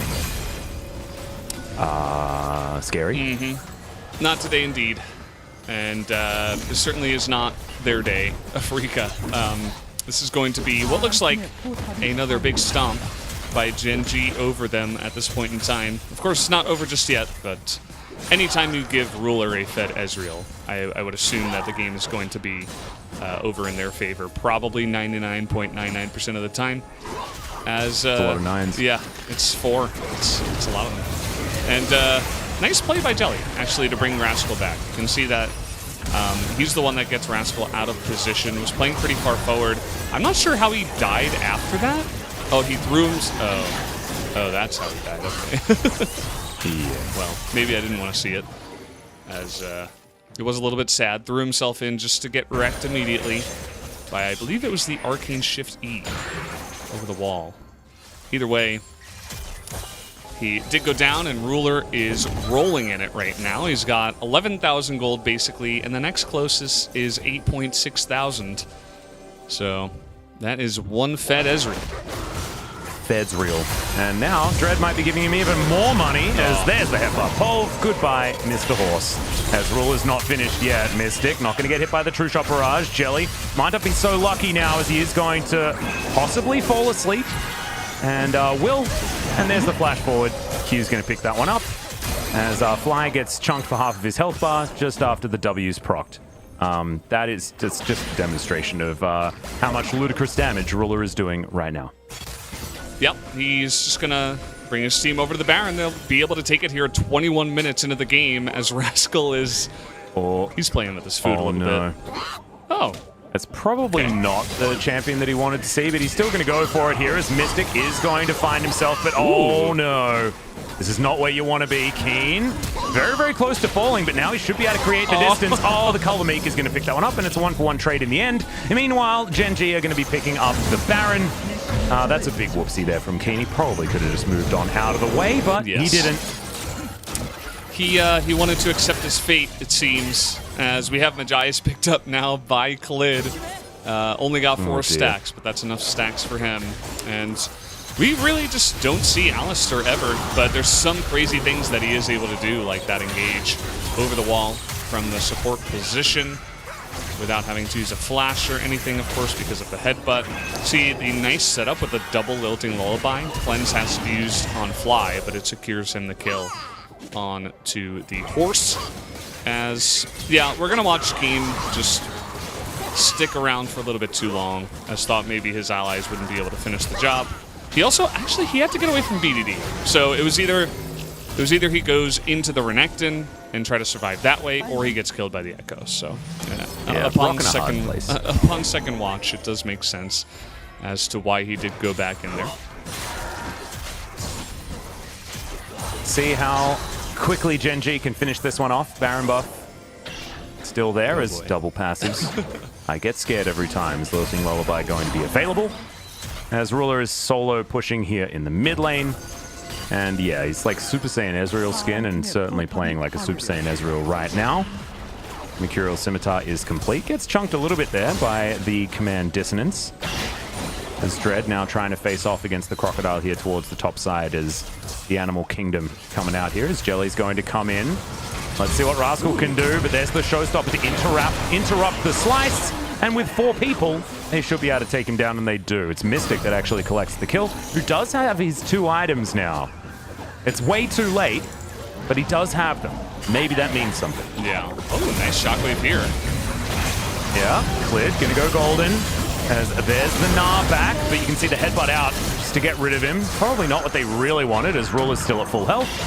And Jelly not going to go aggressive there with the Fate's Call. In the meantime, Dread is up towards the top side. Trinity Force proccing this turret to death. He'll be able to chunk that one down really quickly. You can see that Ruler is just he's the king of the mid lane for right now, as BDD is also quite fed here. Lilia just casually doing the Drake. Mystic in trouble. Ruler, though, has to deal with Jelly first. Haymaker comes down. He tries to snipe with a Mystic shot, but it's the Alistar that grabs that kill in the end. Jelly's going to be missed as Ruler very, very close to being able to pick up a whole bunch of kills, but couldn't quite get there. He falls to the horse. Meanwhile, the rest of Gen.G are going to be able to get the work done, and Life's Alistar is looking so damn good. Clit's going to be here as Dread's going to discover Bambi, and she's going to put him to sleep. Ebang. And look, don't know whether Dread's going to burn to death there with the passive, as, Bowling Ball not going to connect either. As Dread, if he runs real fast, he might be able to escape death, and he will. As you can see, what is this, a running race? He's got to be careful, though. It's a mountain rift. You might get some splinters if you run really fast. Oh, no. Oh, okay. Smite. Uses the smite, trying to turn this one around. There we go, Dread picks it up. Nice. I love that his name's Dread. And his W is called Spirit of Dread. There you go. Wow, that's both of the Afrika junglers in one ability name. That's crazy. They were meant to play this champion. I'm surprised we haven't seen it more. They should be playing it together. Yeah, well, maybe in League of Legends too. Where we've got like 2 people controlling the same character or something. Oh man. It does feel like Gen.G are kind of playing with their food, right? I feel like they could have played this much cleaner and safer, but you know, it's a lot more fun the way they're playing it out, right? They know they're super far ahead, so Ruler's just diving turrets when he doesn't need to, trying to go 1v3, and Jelly does a really good job of taking a lot of the pressure off and pushing him away. And eventually he does get punished here without picking up any of the kills. But of course he gets everybody low, and the rest of his team will pick up the kills as BDD goes over the wall here, and nobody's going to be caught out. Not just yet. 23 to 11, 34 kills in 26 minutes. What more could you want, ladies and gentlemen? Definitely a very aggressive game. It's been a while since Ruler's gone back to base. Looking forward to seeing whether he can just outright pick up his death stance at this stage. then he'll just be looking for his mortal reminder to finish off that build. DWG is very, very strong with a very cool hat and some swords. Let's have a look at this one once again. 억제기 안 나가서 이번에. 딱 긁혔죠? 공 있다. Even able to get the wrist butler. They're all cheering for him like, oh, wow, nice play. I think it's a little bit of saltiness on top of it, but it was a good play, as he did have his ultimate to secure the final kill. And because he died, actually, all the stacks of the Magi's were taken down, so 0 stack Magi's in this game for Clid. Yeah, let's see whether he's going to be able to stack that one back up again. Only need, a few assists to make it worth it. I'll just need to start some more fights here. 2 minutes until the Mountain Soul is going to be available for Gen.G. Every single objective on the map has certainly been theirs so far, and this is still their game to lose 100%. But we do have the game stalled out momentarily. Interested to see what Gen.G's next move is going to be, as it looks like they are just going to be positioning themselves around this bottom side, just getting these waves shoved in over and over again. Fly gathers himself his blue buff. And all inhibitors back available. I don't believe the mid one was actually taken down in the last skirmish. Nope. So it's, still bad state of the game for Afrika. Not 100% unwinnable, but getting close. Their biggest asset that they have is actually the horse, right? It's Hecarim, who is actually the same level as Clid. Everybody else is down a bunch of levels, 1 or more in each of the roles. And yeah, it looks like Gen.G are wanting to slow things down a little bit after flying a little bit too off the handle the last time around. So maybe just going to wait for the Rift Herald, or not the Rift Herald, the Mountain Drake to finish that one off. But here comes Life. Yep, there's the head butt pulverize, and Fly has to flash to get himself out of the way. Dread decides that he doesn't want this fight whatsoever, and he will get out of there. Now Fly, with half of his health bar, might make things a little bit difficult for Afrika. 36 seconds on that Drake timer as BDD looking to try and turn this one around onto Keen, but the Hyperproc starting to hurt. Bowling is just going to miss. There's Life over the side. Has his flash available as well, so flash headbutt pole. A possibility here. Surprised that Gen.G are not being more aggressive. I guess they're waiting for BDD to join up. Rascal has TP, and they're probably looking to set up a very aggressive fight, but no flank wards here. Yep. In goes Life. There's the flash headbutt pulverize. They're looking for Fly as the phase dive does get BDD in there, and now he's looking to try and peel for the cow. Because, why not? Nobody else is really taking too much as Rascal, thinking about going over that wall, gets knocked back by the Drake. This should be Mountain Soul. Dread is still alive, but he's so far away. Another headbutt pulverize. Give this guy POG already, Valdez. Life is just having the game of his life. Yeah. Thanks for that one. Yeah, I regretted it immediately. He's trying to get in there alone. He's feeling it. He's feeling the vibes.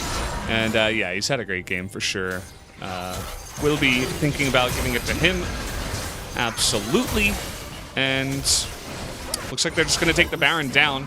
Doesn't look like there is much that Afrika can do from this point in time. At least they survived for a little bit more of this game as we're past the 30-minute mark in the game. But surviving isn't always the best thing either. Well, yeah, it's one thing to survive, it's the other thing to actually win the game, which is the priority here. And Gen.G just looking too strong now with the Mountain Soul. Let's have a look at this again. Fly, out of position, Life immediately capitalized. Yeah, and from there it was pretty straightforward, 5v4. They do go over the wall eventually, as they were spotted by BDD.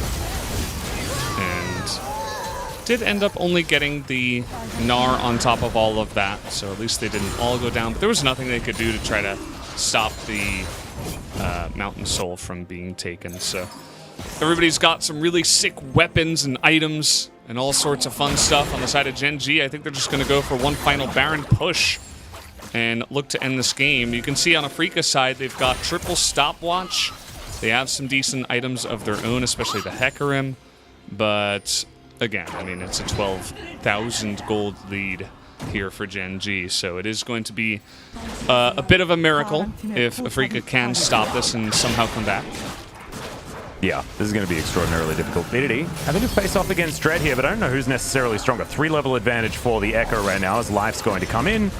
And gets the mini stun with the headbutt, still has Pulverize, remember, as BDD looking for Dread. The Ignite's still ticking down, but Command Protect does come in. Fate's Call comes down, as unfortunately not a lot of CC available there, as Jelly probably is going to be taken, but does go golden. Before that happens, you can see Rascal trying to get into the back line, and he should be able to get Fly. In the meantime, the front line is being eradicated. Goodbye, Mystic, and goodbye, Afrika Freaks. Not going to be staying in this series for much longer as the Nexus turret's now under fire in Gen.G with a very dominant 2-0. Yep, going to be the quick win, essentially, here. 32 minutes. Down goes the Nexus. GG. Gen.G once again do take down Afrika, which they have been quite good at doing for this entire split. So they're able to do that, and Gen.G will secure the 3rd place spot with that win. So very nice for them. I got to vote for the POG. I'm going to give it over to Life. Definitely feel like he deserved it for his fantastic Alistar play. Not only for his engages, but you'll even remember how he saved Ruler under the turret that one time. And just really great Alistar play from a champion we rarely see. Yeah, really, really good stuff. And I'm excited that our next match has Damwon in it, because you could imagine Beryl was watching. And he's like, I could have done that too. Of course, a phenomenal Alistar player, if you guys remember back to Worlds last year. Some of his performances, especially in play-ins, were very, very good. So, looking forward to that. We've spoken about it before, and he just hasn't really been picking up the Alistar. So, might just be a Life thing, and I'm okay with it, because honestly, Life was just so damn good this game. And I was questioning it, you know? Ezreal and Alistar isn't exactly a power lane in the earlier stages, but once you get to that mid to late game, the amount of playmaking opportunity that you have with that champion is just nutty, especially if you're so smart like Life is when it comes to picking the right targets and making sure that you can take control of a fight that way. Just really, really good stuff out of the support from Gen.G. But just all around, Gen.G looked much better than Afrika here today. Yeah, absolutely. Not much else to say about that one. It wasn't a very back and forth game with a lot of strategy or anything like that. It was kind of just Gen.G pummeling them for the 2nd time in a row. And we're going to start from this highlight, which is kind of interesting because there were some stuff that happened prior to this, which led to Mystic getting pretty tilted and missing his Q there. And it was only downhill from there as Gen.G love their aggressive style, by the way. They're very active around the map and looking for plays. And you can see here, this isn't going to be exactly the Life highlights, but at least he does survive from here. Yep. We also need to say that Lilia, 8-0 now as well here in the LCK, as this was just not fair, honestly. Sleepy time. Poor Mystic. Sleepy times. And here is the power of Alistar. Wow. Huge knockup. And is able to save Ruler there. As I've got a Yumi that just entered my room. It's actually thundering outside. The thunder. Yeah, so it is thundering. I'm so scared. I feel like she's a little bit scared. Poor Yumi. But yeah, either way, again, just a really nice flashy performance from Gen.G, and they will secure 3rd place and absolutely deserve it after today. 100%. This was a really good performance. It means that they don't have to wait in the finals as well, which seemed to not work out for Gen.G last time we saw them. That best of 5 was very, very quick and not really what we wanted to see from an LCK Summer Final. So now let's see who's going to make it to the very tippy top. Probably expecting Damwon are going to be able to lock that one down as they have just so much game score. But we'll find out exactly how they're going to end the season after about a 30-minute break after this this series is over. Guys, don't have to wait until 8 p.m. Thank goodness, because it's only 6:30. Yeah, that would have been the... especially because we don't have analyst desk or stuff like that. It's a lot of, I guess, time that we can save, essentially, by cutting down the break. And, yeah, second match, of course, is going to be KT versus Damwon. We'll see if maybe KT have got luck on their side today, because no other team has really been able to find much luck against Damwon in this split. Yeah, that's it's going to be a very tough ask. KT have looked better despite the results of a lot of their matches, That's true. but I still just don't know whether it's going to be enough better. If that makes sense. They've got to be a lot, much enough better. A lot of mega enough better. Yeah. As Ruler once again going to top the damage. He's just been on form today. This has certainly been the day about Ruler. You can see Mystic was still able to do the most on his team. His Callista is something that's been banned pretty consistently against him throughout this season, especially in round 2. But unfortunately, it was just bullied a little bit too much at the beginning of the game and couldn't really find his relevance. This time, though, you can see the Renekton doing a whole bunch of work. Not the 4,000 damage that we saw in game number 1. Yeah. He's in fact gone a long way over quadrupling that number. So nice work from Rascal to claim some relevance here for this one. He had that clutch TP down on the bottom side as well to kind of clean things up after the dive was coming in from Afrika, and that was kind of like their last-ditch effort. Once that was shut down by the Renekton, well, he went on to have a very fun game. And I think there's a chance that Ruler will pick up the player of the game again. I think that he also had a pretty pop-off performance, also had the most damage, so big numbers. We all love big numbers here. I really hope it goes to Life. And I feel like with the 3 votes that came in after game 1, you know, maybe Life's in people's minds. For sure. You know? I think so. And there it is. There we go. There is a god. We're fine. Yeah. 2-0-19. Good Okay, God. yeah, that's pretty good. His CC score, nice, 32. Yeah. 2 duo kills. I guess that means in the duo lane, I would assume. But you can see he sets this up really nicely. I don't know. I don't think so. Looks like a trio kill to me. Does a nice job tanking this up, even though BDD just kind of dies there. And this, I think, was a little bit of Jelly's mistake, but it was also a nice little play from Light. And he was everywhere. You know, it's not only about the mechanics, it's about his positioning and the plays that he was setting up. I think this is probably the biggest highlight. 100%. From the whole this was game. so good. Boom. He even sets up the trample and then nails the stun onto the horse to keep him CC'd for as long as possible. Just really nice stuff. And, well, there's Godzilla. Yeah. He's like, let me be a part of the fun. And 7 out of 9. So Ruler did get a couple of votes. 1 from the KR cast and 1 from the Chinese cast. So a little bit of love given over to Ruler. And I don't mind that either, right? Just like Life got some love in game number 1. I think that Ruler also had a fantastic game, so give him a little bit of love. And just a very loving bot lane for Gen.G and a massive performance from them to easily carry. And here we go. All right, we are going to throw it over the interview, though.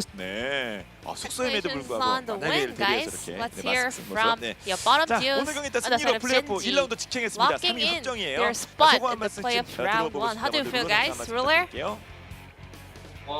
좀 오늘 같은 경기는 For today's 최근 series, 경기보다는 많이 I 깔끔하게 think 이겼던 것 we had 같아요. cleaner 만족스러운 것 같아요. performance compared to other games that we played recently. 함께한 라이프는요? What about your life?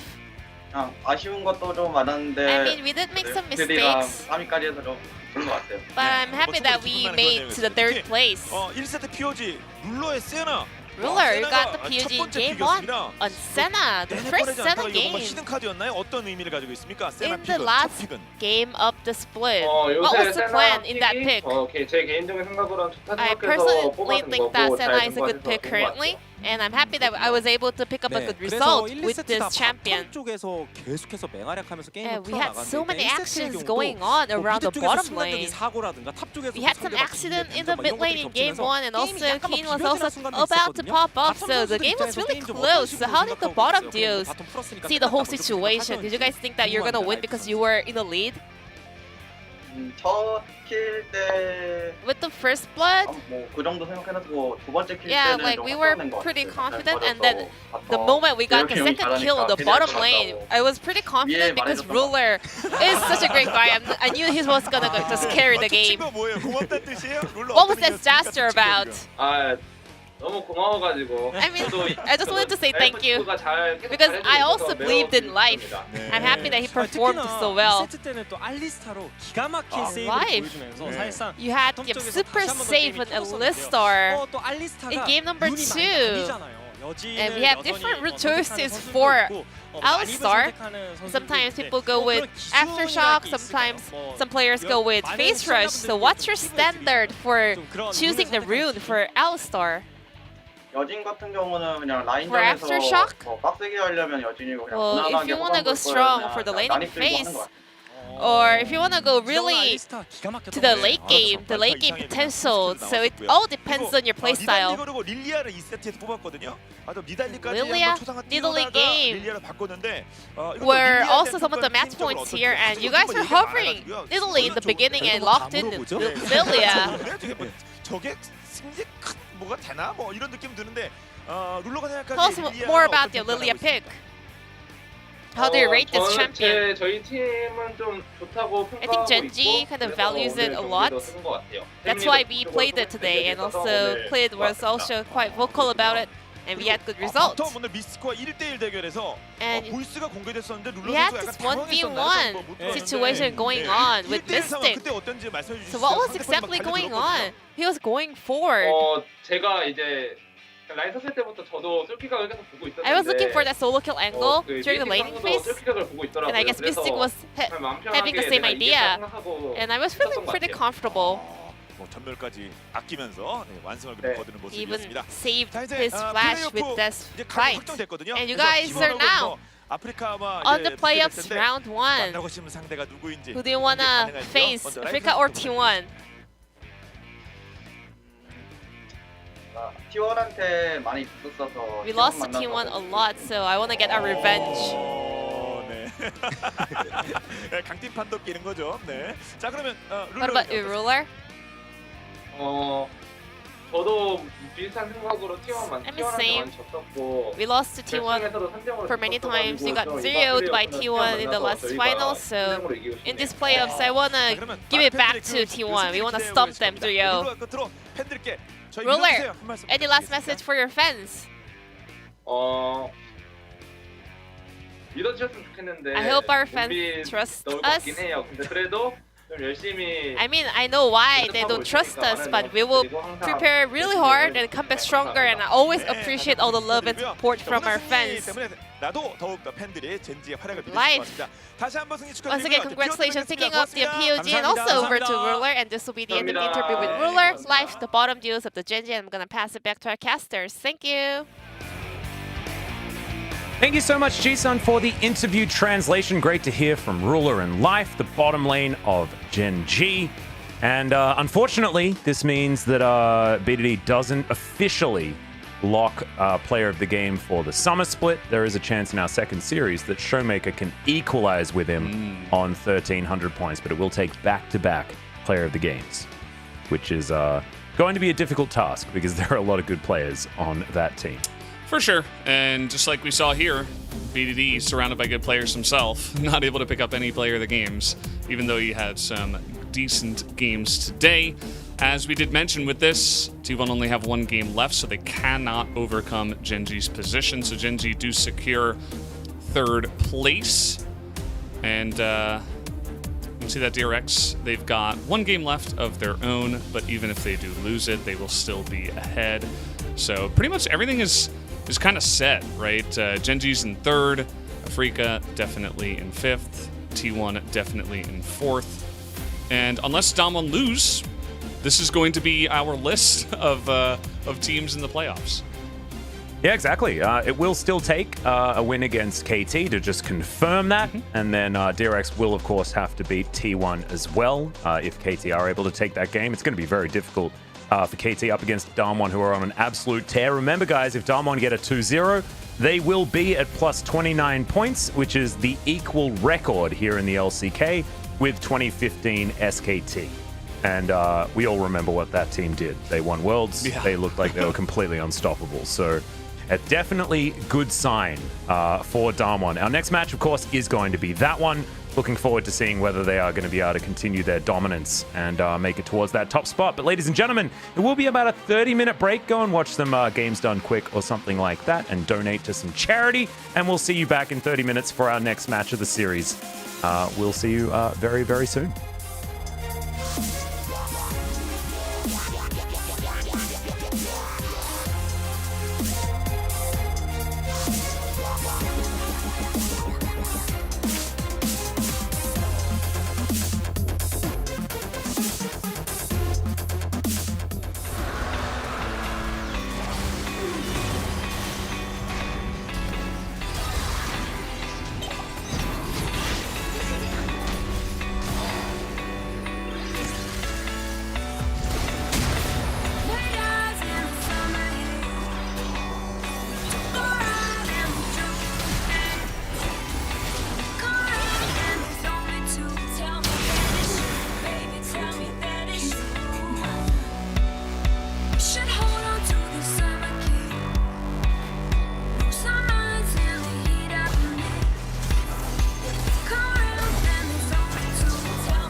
Never know what will happen at Worlds. The stage is set, the curtain is drawn. 没人能够预见会是这种情况。 This is the game people want to see. 新的王者诞生了 Kaboom! They lit the fuse. 你看到了吗 They're gonna win. This is it.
Welcome back, ladies and gentlemen, to LCK Summer 2020. I'm Atlas, joined by the Valdanalist from home.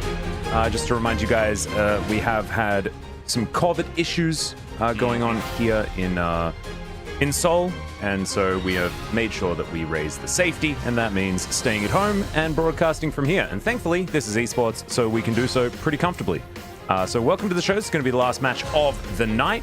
Damwon taking on KT, and this one is for actually a lot. If Damwon manages to win here, then they confirm first place over DRX. Both of them on the same match score at the moment, both of them with one match to go, but Damwon have all of the points as far as game score is concerned. So they will be first if they get a victory here tonight. Yeah, it's going to be an interesting match. I think that everybody's money is on Damwon. I don't think that's going to change too much, but absolutely KT have a chance to upset. Of course, even if they 2-0 in the craziest fashion, they're still not going to make playoffs. So really just playing spoiler here are KT. Yep.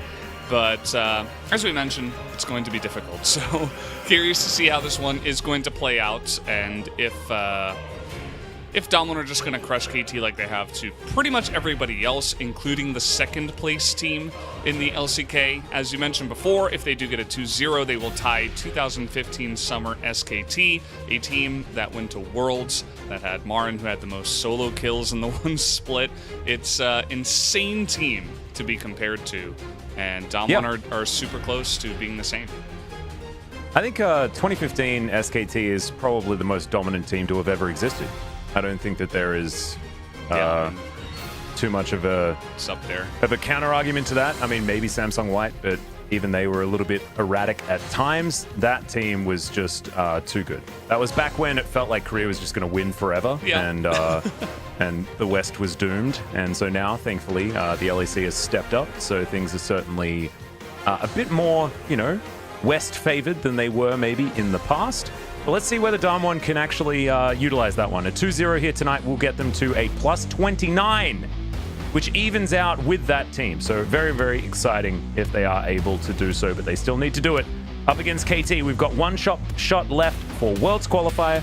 KT's final test before the regional qualifier. Can they show the potential against Damwon? And what they mean here is that KT does have 10 points because they managed to qualify to Spring into the playoffs, and because there are 6 teams now that have championship points.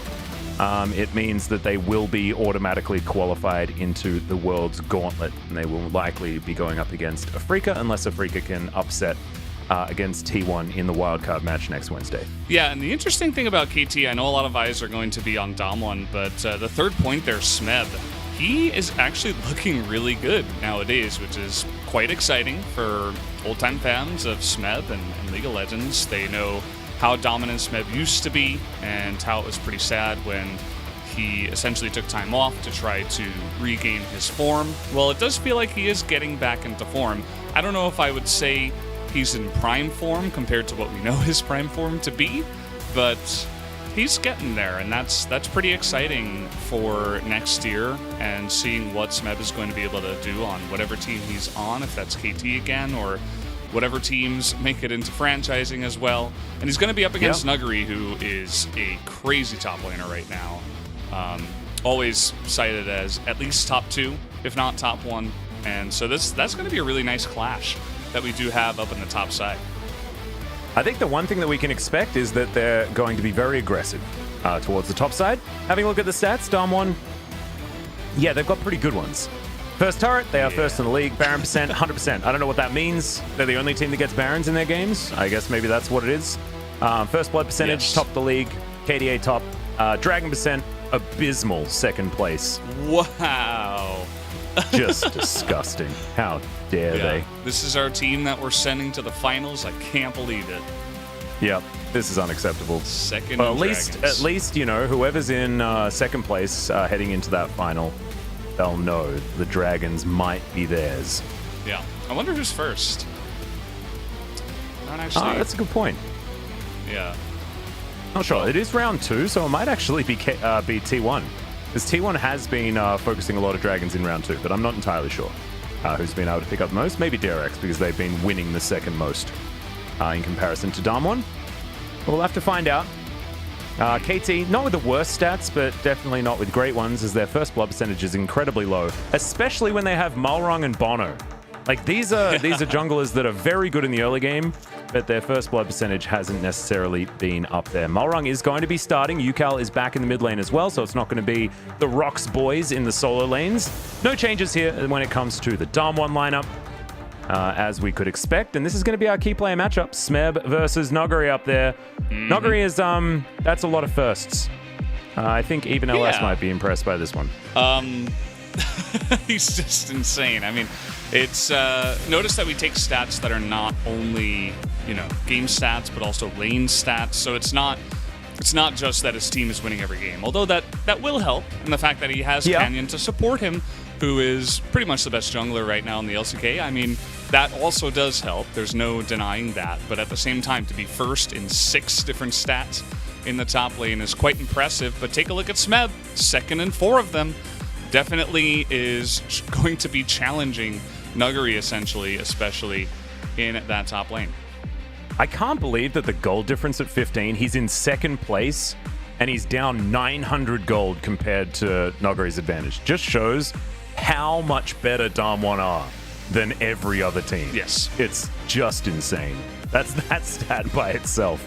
I don't even know, man. This is real silly.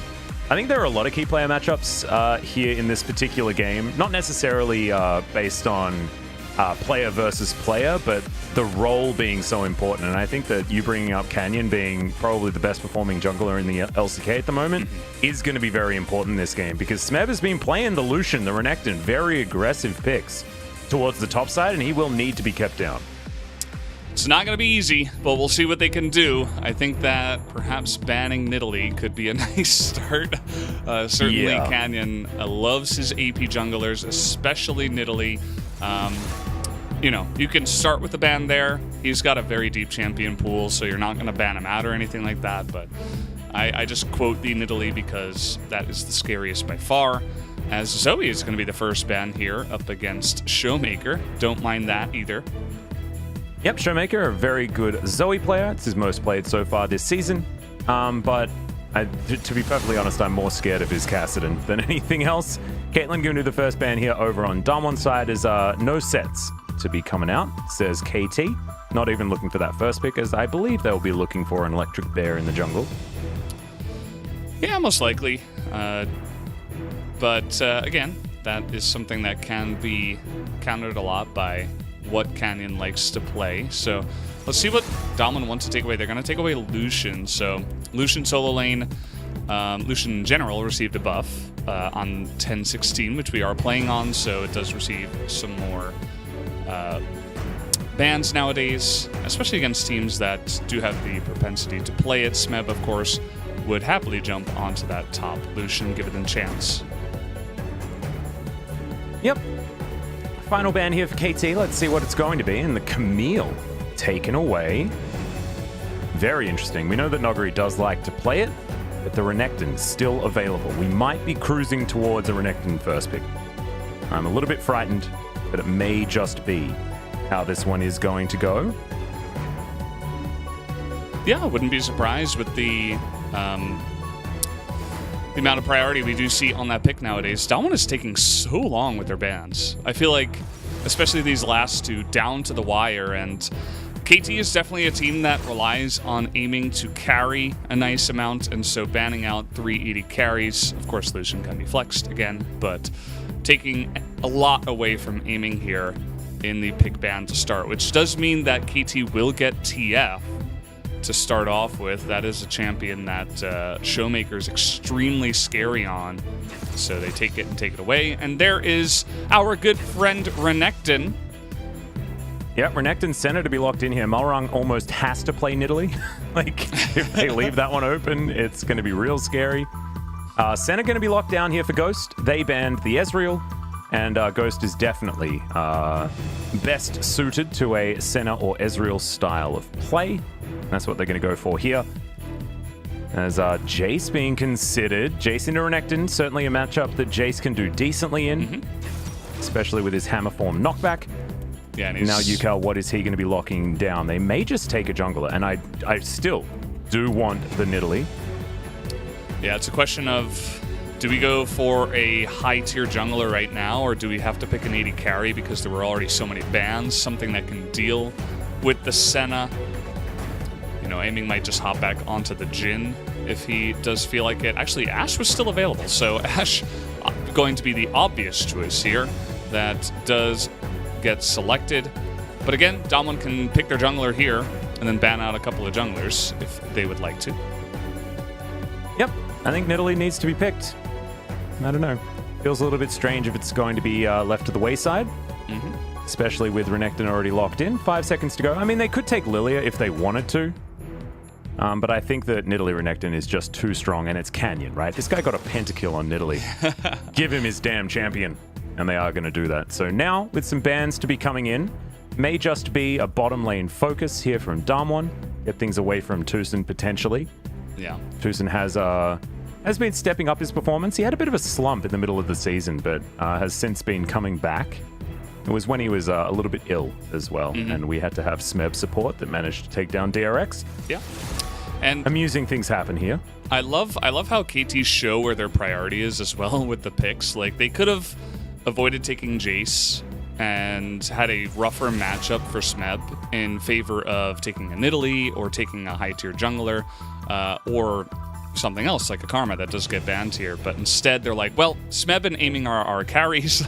Let's get them on champions that they will be happy on.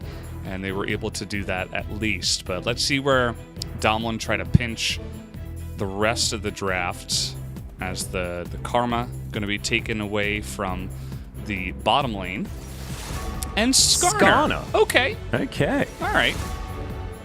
That's a choice you could make. It's going to be something to avoid a bunch of that pick potential, already with a lot of pick potential on KT's side, not to mention the poke available from wildcards, volleys, and shock blasts. So Skarner just going to be taken out of the way. And, you know, he got a little bit of a buff. His Crystal Slash now does a little bit more work. And Showmaker thinking about hopping on a pigeon. We've got pigeons, crocodiles, cats, everything. It's a menagerie over on the side of Damwon. And KT, what are they going to round out their roster with? They need a jungler and a support.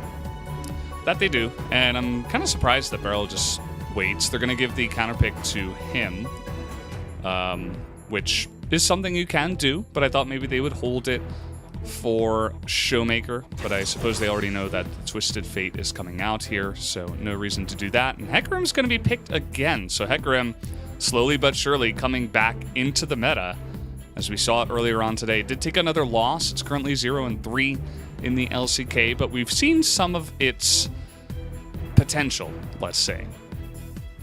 Yeah, I don't think the Hecarim's bad by any means, and Dread actually had a pretty good performance despite how the game went. I think that had a little bit more to do with the bottom lane, as it's going to be Ashe Lulu down there. Some Glitter Lancers flying out from Tucson, and they're going for some lane control, and we'll see what this makes Beryl go towards. I was actually still thinking about the Alistar after Life's POG performance, but not likely to be the pickup here because range support does make his day a little bit worse. Nautilus going to be considered for some hard engage options. And that one, no, it's going to be the Leona locked away, so a little bit more aggression there towards the bottom side. Yeah, and I mean, obviously a couple of squishies. You also got TF that can be solar flared relatively easily. A lot of champions that don't have too much mobility. The only thing I'm worried about is if Leona jumps in and gets polymorphed immediately, Tucson is going to be having a pretty fun time because Leona can rely on her combo when she does engage a lot of the time. It's not just, you know, throwing out solar flare and hoping that it lands. So we'll see how Beryl likes to get that going. Of course, he does go onto an engage support. That is Beryl. If you have, if you've never seen him play, he is the most aggressive, most roamy, and fun to watch, I'd say, support in the LCK. Definitely very much likes to get out of lane. Doesn't really like spending time with Ghost. I don't know how the relationship is in the gaming house, but maybe it's not so great because he just never wants to be with him. Not very good. If you are Ghost, however, if you're Damwon, he's able to get around the map and really make sure things work out. But I'm really scared about the top lane. Renekton Nidalee is very, very difficult to deal with. And yes, Jace has a pretty good matchup into Renekton, but if you're down 0-2, you're just probably going to lose. it is going to come down to some jungle pressure as well, but Nuguri he's no stranger to getting in your face and saying, fight me. And looking for solo kills, getting solo killed himself, getting isolated killed, getting 0-2 power spike. It's going to be a fun game, this one. Absolutely. Let's get into it. Game number 1, KT versus Damwon. This is for KT's pride, and so they can play spoiler. If KT are able to take down Damwon here, then there's a chance that DRX can lock down first place if they can beat T1 tomorrow in the first match of the day. It would be very, very interesting. Spears flying on forward. This TF skin Let's see is how like... it all goes. I never quite enjoyed this TF skin. I feel like there's not much going on. That's the soccer one, right? Is it? The referee? Referee card? TF? Yeah, that's the one. Yeah, I think so. Again, I've said this on past broadcasts. I'm not really the type of guy that focuses too much on the skins, but there are some where I see them and I'm like, he's got better skins. But either way, yeah, he kind of just looks like a sad cowboy, you know? There's not really much going on. He's got like a tiny little cape thing. I think the Hollow's End TF is just too good. That skin is like the Underworld TF. Yeah, that skin's rad. I'm a big fan. Would agree. But there are some good ones that TF has. Certainly better ones than this one. Unfortunately, no Disco Pony comes out from Malrung, but he does at least take the Ignite. He was the Ignite Graves. He's now going to be the Ignite Horse. And of course, you don't need Flash because you've got Onslaught of Shadows, so no worries there. How did he miss that scene? There was no pressure. There was nobody even in his lane. He was just autoing a different minion and didn't cancel it on time. Now, how aggressive is Canyon going to get? We know he's going to get aggressive. Looks like he's coming in very. here. I think the answer is very, as he's going to look for Malrung. Spear is going to connect. There's the pounce, and this could just be first blood, guys. He's trying to get out of the way, and the pounce comes in. Okay. Holds onto his flash, and first blood already here at 2 minutes. Well, let's just let's calm down, Damwon. Let's at least make a game out of it, shall we? Yeah, this is the Canyon effect. I mean, this guy is just insane, right? Like Malrung, I think he could have played that a little bit better, right? He could have done stuff like flashing the spear or. Maybe he couldn't. He doesn't have flash. Oh, that's true. He actually did. Oh, wow. Well, yeah. That just leaves him in a bit more of a hole, doesn't it? As he couldn't do much but ignite and then die. But maybe putting down a ward, right? He just didn't expect Canyon to get that aggressive, and he started blue too. Like that was his first side, and he was just trying to go for the full clear, and Canyon was like, actually no. Well, let's see what Canyon was actually like. We have a listen. He's got no flash. He's like, see you later. Goodbye. Oh, nice. Yeah. Liked the response. That does mean that this clear is going to be nice and slow from Malrung, which is the last thing you want up against a Nidalee. Oh, that's... Ooh, Zenith Blade misses. Piercing Darkness comes out, misses the CS, unfortunately, but as you can see, Ghost has had a good time on the center.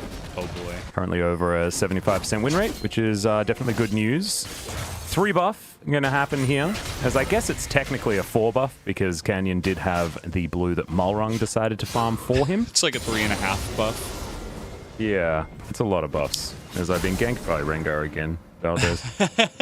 Just give me a second. Yeah, you can handle Rengar. Yumi is generally quite friendly, so not much handling. I mean, Rengar's friendly, but maybe too friendly. Yeah, he always wants to. He demands the attention. The attention. Yeah. Good old Rengar. That's actually why I'm wearing this jacket. They sent it to me so that it could protect my body from Rengar scratching it. If I'm wearing a t-shirt, it's just scratch marks all over me. Yeah, I saw recently you had some claw marks, which I do not envy. Well, here's this duo. Yep, Nuguri looks for it, but they just get the flash. And Canyon is so big right now that it's almost like this top lane matchup has been won already. I've seen this one before, Valdez. As ward goes over, Malrung's unable to kill it. Spear connects. Skirmishes Saber already done here for Canyon. Malrung has some booties as that spear somehow lands Malrong's level 3. Oh boy. And this is a real rough time. Yep, and this is the power as well of not only Nidalee, but Nidalee Renekton. You can see that Nuguri, because he knows the enemy jungler currently does not exist, it means that he can get super aggressive. That's another spear that landed, by the way. Oh no, the knockback does come in, but this Nidalee's just so big. Yukal moving on over, flashes forward. There's the flash out as the spear going to be avoided by Malrong, but they can't close in on the kitty cat. Yeah, Canyon played that excellently as well. You could see that there were many little things that he did in that trade that pretty much secured his escape, right? He saved his flash for the last possible moment. The spear came out afterwards to zone the horsey, and he even had the wherewithal to back away at the exact right time, right? Like a different jungler would have just gone in for the kill, and he could have probably gotten the kill, but that's a risk he just didn't want to take, right? He got Malrong low. He's like, okay, let me survive with this. Did have to blow his flash, but he trades it with the mid laner, so maybe he'll show up there in a bit of time. Indeed. Looking forward to seeing what Canyon's going to be able to utilize with this advantage. He'll finally take his blue buff, as you can see. Not giving that one over to Showmaker just yet. Showmaker also having a pretty good time in this laning phase, but if you win the jungle, you basically win all of your laners their lane. Especially if you're an early game powerhouse like Nidalee. Well, and so yeah. Canyon already doing his job. Certainly the way he wanted as well, where he got the kill and denied his red buff, and you're never going to expect any ganks, so everybody's got just so much more freedom to get super aggressive. So it does kind of translate that way. You can see he's got about 800 gold in the lead right now. Hecarim pretty far behind. And he's going to use this advantage to go ahead and take the Ocean Drake. Mountain will be up next. And Canyon has been the one guy that's really pushing this game forward. Yeah, he needs to calm down. If you are a Showmaker fan, Showmaker needs to be able to get player of the game for both of these games. So Canyon just needs to chill. As Malrong is going to get yet another blue buff, and we'll see how long he holds onto it for. As the red buff respawns as well, and Canyon's going to be taking that one. Nuguri versus Smeb. Nuguri actually in the lead at this point in time, culling the Meek up there towards the top side as he misses one of the caster minions, but is otherwise okay. Smeb just shoving a wave towards him, and the Renekton is going to be pretty happy at this stage. That sidestep was pretty amazing. Yeah, and I normally expect that hitbox to connect. And he's already gotten into tabbies, so you could see the two autos that came out were just laughable. It's like, okay, well, if you're not going to hit your shock blast, then Renekton's going to have a ball up here in the top side. And you can see that Smeb is like, okay, I got to get the hell out of here. Like, I am not staying. Yep. I don't have any vision. I am not going to be winning any trades. Flash available on Nuguri as well. Well, Zenith play towards the bottom side as Tucson down to 200, and Beryl with the Eclipse is going to mitigate so much of that damage. Nice little trade there onto the squishy Lulu. Okay. It's a very early Rift Herald. Yeah. Only been alive for 15 seconds, and Canyon already starting that one off. Often you see a lot of rotations, but when the jungle is this skewed, it just takes a Nidalee with a little bit of support from her Crocodile.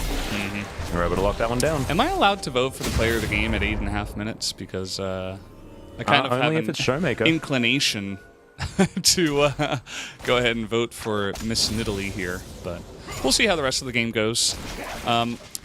Keep in mind that Yukal doesn't have Flash and he's TF, so he has to play ultra safe. So it might look a little bit sad, right, the way that he's playing, but this is the way that he has to play because there's Flash available on Showmaker. Nidalee could be anywhere. They have zero vision. I mean, look at the control hordes around the mid lane. There's Yukal has to hug his turret, and that's all he can do. So we were talking about jungle getting ahead and essentially winning lanes for the laners. This is one example of that. Yukal, for now, does not exist. And they're not really able to get proactive in too many of the other lanes at the same time, right? They have Ash arrows, so I guess maybe they could look for something bottom side, but top side is not going to be easy to lock down. And again, they don't have much map control, so it will be difficult to make those ganks happen. The thing that I'm really worried about is that Malrong is so epically far behind, he's going to be extra punished for the Trinity Force rush that he's going to be going towards. Did pick up Skirmishing Saber before. he actually completed it. We saw last time that it was just one component. As the arrow comes down on the bottom side, Beryl presses the W button, and they're just not going to be able to do enough damage here. KT, Zenith Blade even coming out aggressively. Beryl not going to be going in on that one just yet. The bottom lane is stabilized here for Damwon, despite the fact that there is a 10 CS advantage for aiming. Don't think it matters too much in a Senna lane, as she's just going to be happily sitting back. I wonder if aiming is just like, well, I'm not really going to be able to use this arrow very opportunistically for later plays, as here we go up in the top side. Yep, bit of a battle here between the Crocodile and the Jace. Canyon comes on in, walks over a control ward, and Smeb is going to be able to create enough distance. Thankfully for him, minion wave is there, as Beryl has to flash, actually, to get out of the way of KT.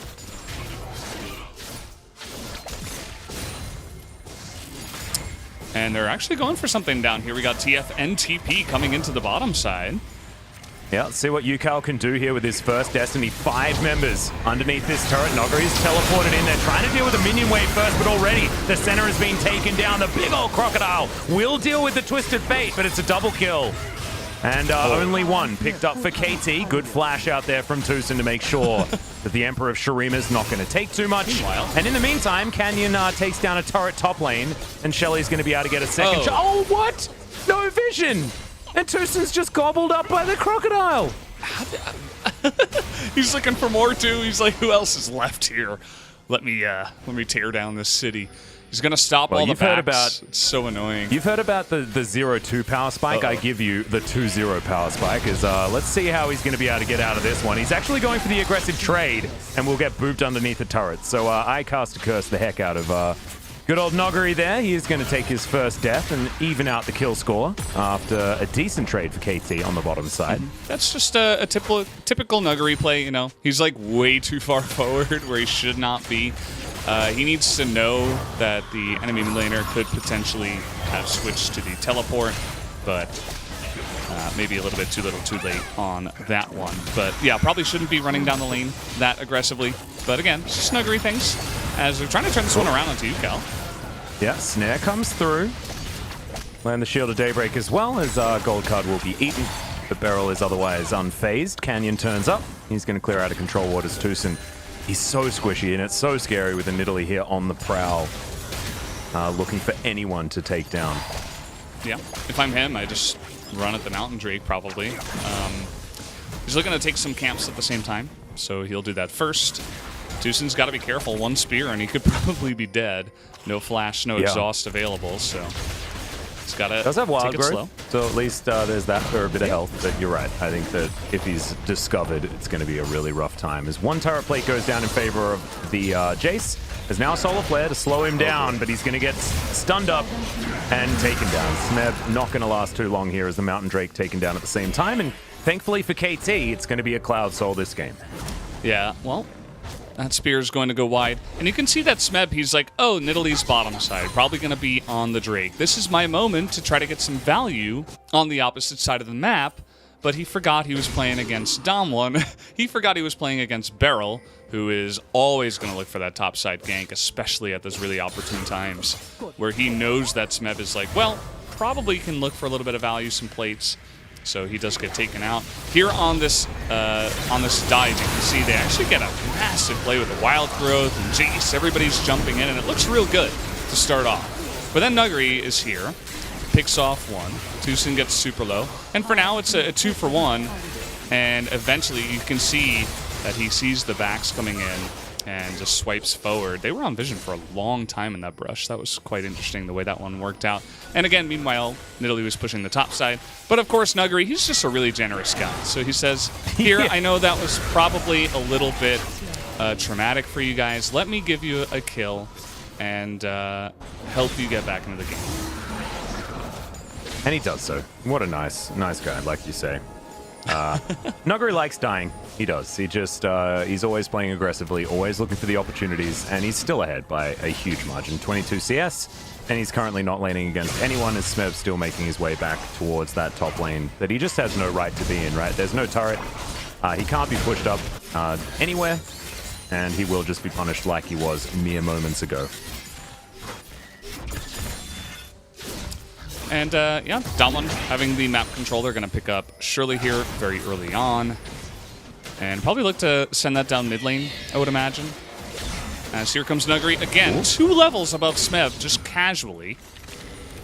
Oh, Canyon's going to come in. The spear lands. Noggery trying to turn it around, but stopwatch is utilized. Good fear back, but Noggery's still just going to eat up the Twisted Fate. Arrow will connect as the bottom lane is going to turn up first here for KT. Canyon's still looking for Smeb, though. The pounce is going to land. Goodbye, my friend. Double kill for the cat, who's now still looking for more. Misses that spear, though, is now aiming, looking for them, flashing on over. Solar Flare connects onto Tucson. He will be dead.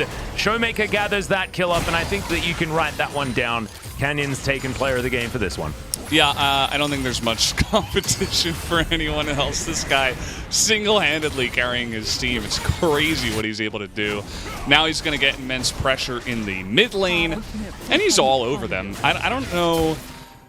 You could see that UCal, he was looking for the very opportunistic play where it's like, if I get the stun down, maybe we can burst the Renekton. But Renekton's already got a phase, he's got Ninja Tabby. This guy is pretty tanky with dominance. And Nuggery, level 11 already. I mean, you're not just going to be able to hop in and burst him down, right? And with Nidalee nearby, who he sees, by the way, he sees Nidalee. So he knows he's immediately going to get stunned and speared. So factoring that in, he should say, okay, I probably shouldn't go in here. But either way, trying to make the play, and a homing spear coming out of Canyon to pick up the second kill.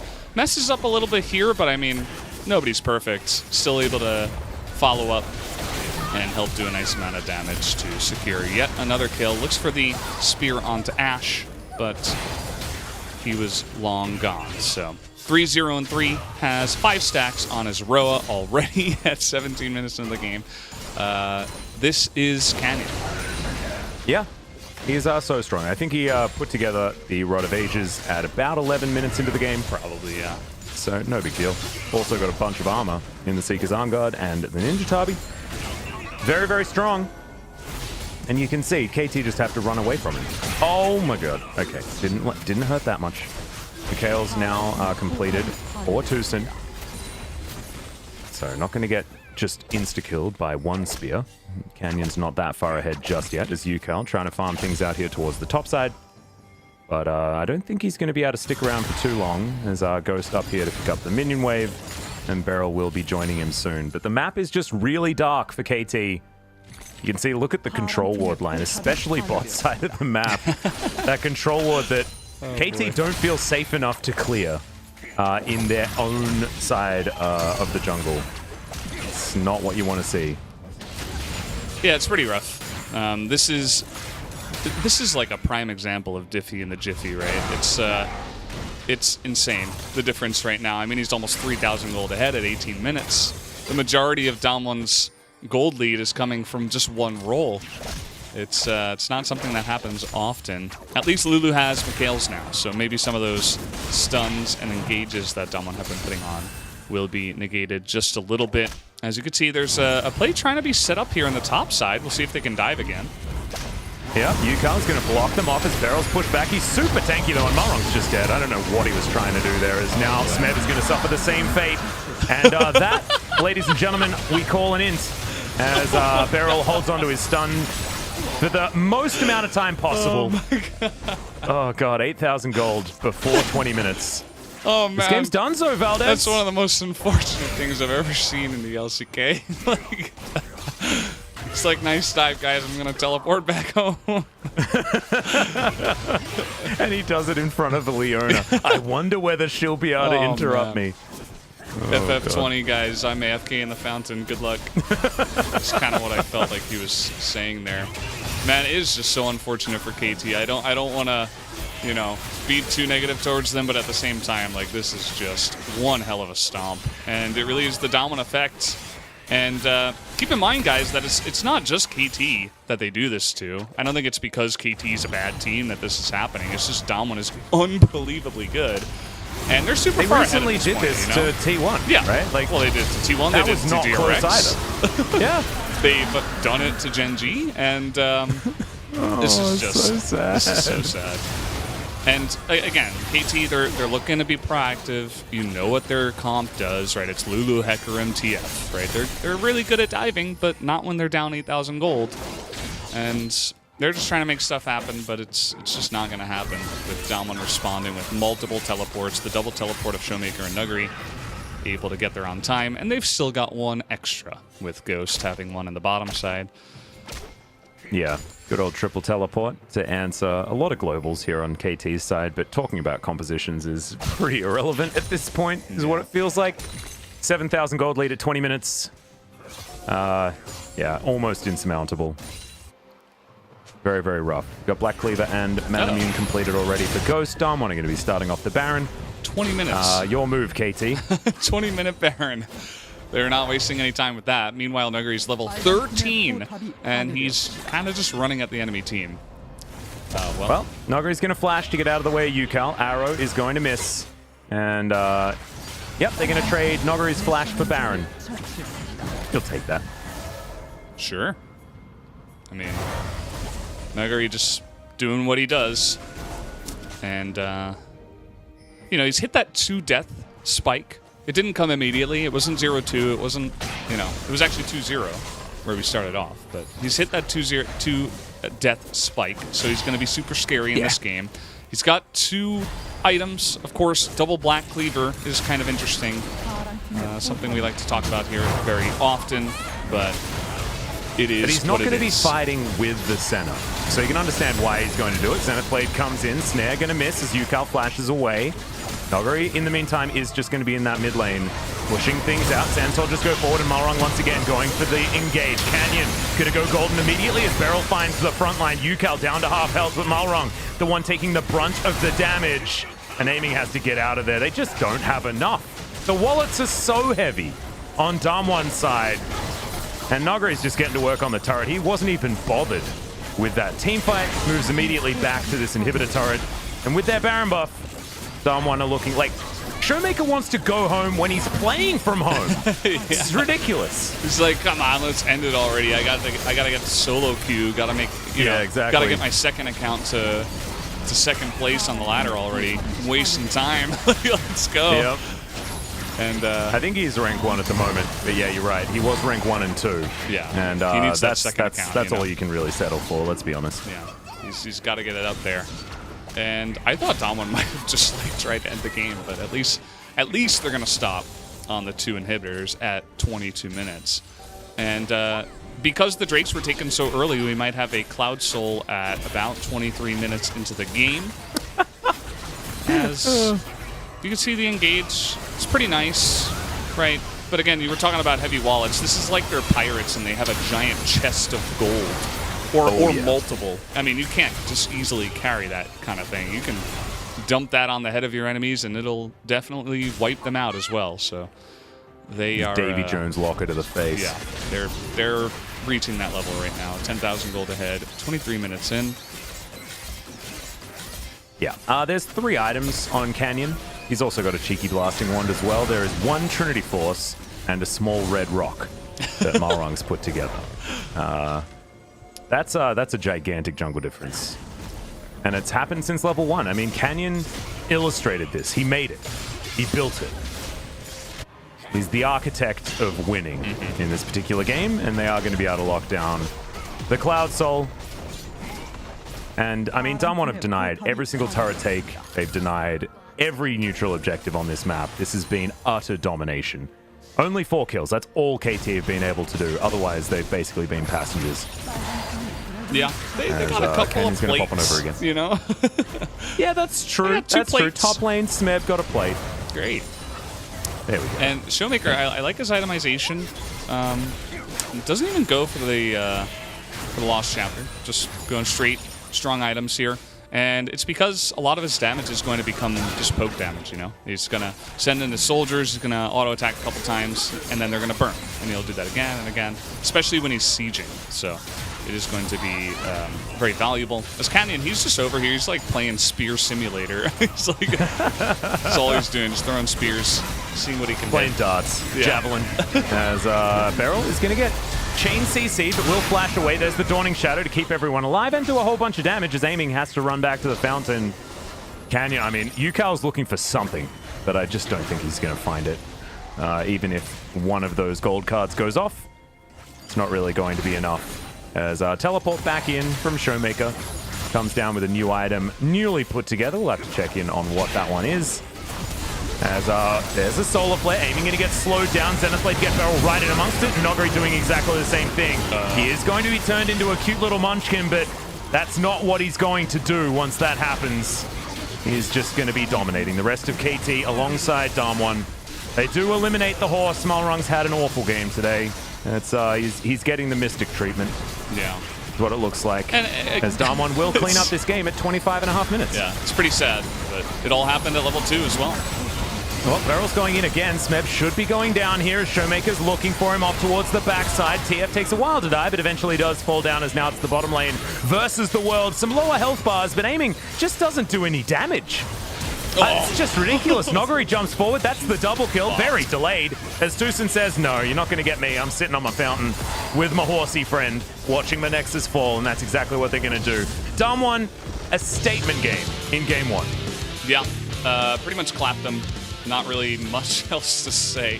Canyon is going to get my immediate vote. I mean, I voted... there's actually 2 things I have to click to vote, and for one of them, I put that in at about 10 minutes into the game. The second one I did now because I'm not sure if I could do that one early, and either way, very obvious reason why the game went the way it did. Canyon just immediately getting in their face and shutting down Malrung, and you know, Malrung had a bad game, but it wasn't even really like, you know, he played that poorly, right? Like, the only thing he really could have done better is maybe see it coming and put down a ward or something, or, you know, he was a horsey with no flash up against an Italy that's invading and landed her spear. And once that happens, it's like, well, you're dead. And good luck trying to get through the rest of the jungle. He even skipped his red, which was interesting. I guess he was so scared about getting invaded again that he just went for the easy camps, because he went after that Krugs, Raptors, and then top Scuttle, which is where he knew Nidalee wouldn't be. So he's like, just get me the hell away from that cat. I don't want to be anywhere near it. Maybe this is something that I can get for myself. Yeah, it wasn't. We're going to have a look at this dive towards the bottom side. It was the only thing that really worked out for Malrung, and you saw what the composition's trying to do with the Lulu and the Hecarim. It didn't work. It was a cute idea, but ultimately they're just so far behind, and like even talking about what the KT comp's supposed to do is irrelevant, because after 2 minutes into the game, it was over, because the Nidalee made sure that the Hecarim was never relevant. Here's Nugri being a nice guy. Yeah, just a bit of a donation. Thanks, Nugri. I like the push away from Malrung there, helping out a little bit. This is a perfectly timed roam from Beryl. Just comes in, knows he doesn't have flash. This is right when Smeb knows Nidalee's on the opposite side of the map, so he's playing aggressive. And it just makes it look so easy as it comes in. Here's Damwon baiting them into a fight as well.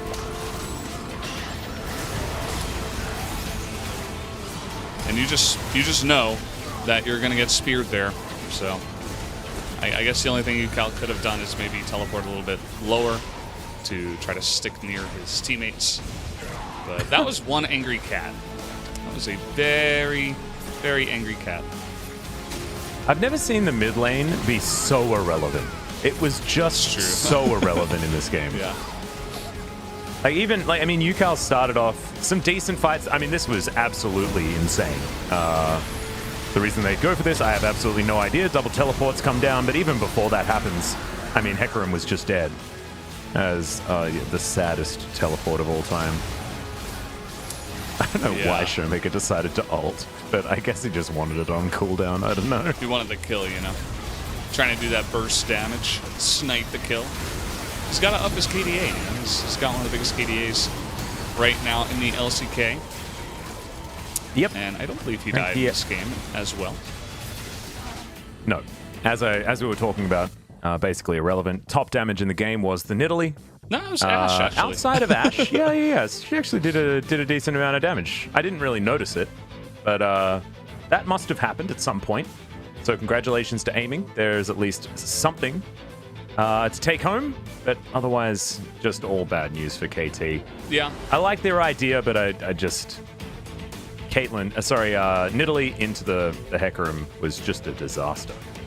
It's true. And again, if you're a KT fan, you're feeling a little bit disheartened by this, well, join the rest of the LCK. That is not Damwon, right? This is yeah. KT's a decent team. We were talking about some of the positives that they have in their lineup, but Damwon is just too damn good. They are extraordinarily good. Let's see whether they're going to continue to be so as we have a short break, and then possibly we'll be back for the shortest day of LCK history. We'll see you there.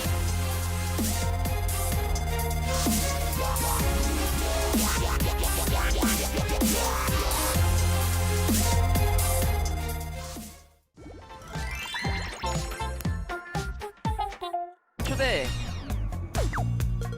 아 진짜. 네, 잘하는 사람이 이겨. 내가 이기겠네.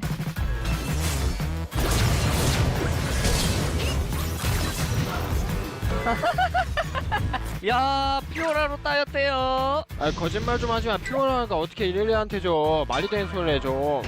내 할머니가 해도 너보단 잘하겠다. 딴 거 해. 재미없다. 뭐 할 거야? 너 하고 싶다. 나 세트 할래. 오케이. 봐준다. 너무 시시하다. 아 다시 해. 뭐 할 거야? 뭐 할 거냐고? 비밀. 아.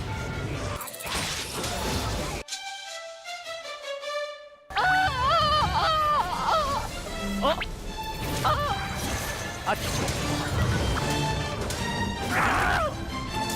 릴리아 카운터 찾았다. 릴리아 카운터 홍창현.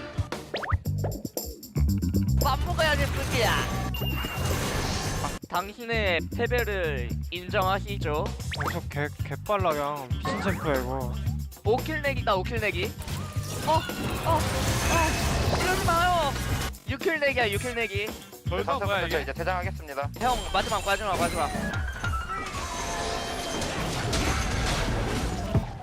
잘 가. 너도 잘 가.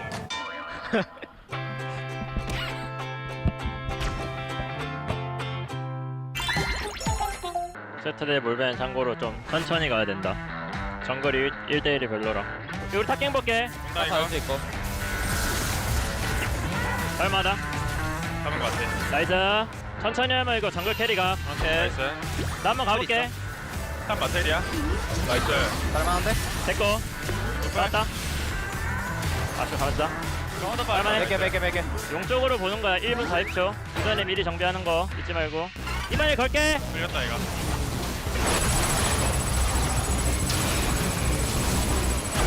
야 왼쪽 다개피. 나게피. 나이스 왼쪽 좋아 왼쪽 좋아. 높여. 좋아. 아래 좋아 쓰레쉬 높여. 상대 볼배 성장 밀리고 있고 나보다. 캐리 가능. 내가 걸각 볼게.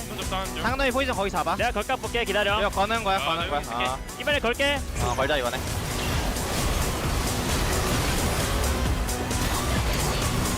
애쉬 포커 갔어. 애쉬 포커싱 좀. 애쉬 포커싱 좀. 이거. 잘 뛰겠다. 탑으로 가자. 탑텔 타라 이거. 탑텔 타라. 가자. 이게 나야. 여롱로. 그게 너야. 나이스. 그게 너야. 나 상우보다 어시가 많아 그냥. 아 재미없어. 나 끝낼래. 재미없어. 까비. 이 볼만했는데. 이제. 나이스.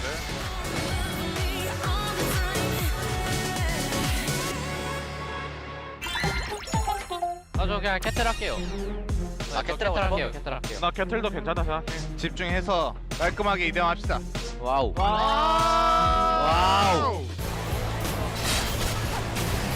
나이스. 자, 형 좀만 때려줘.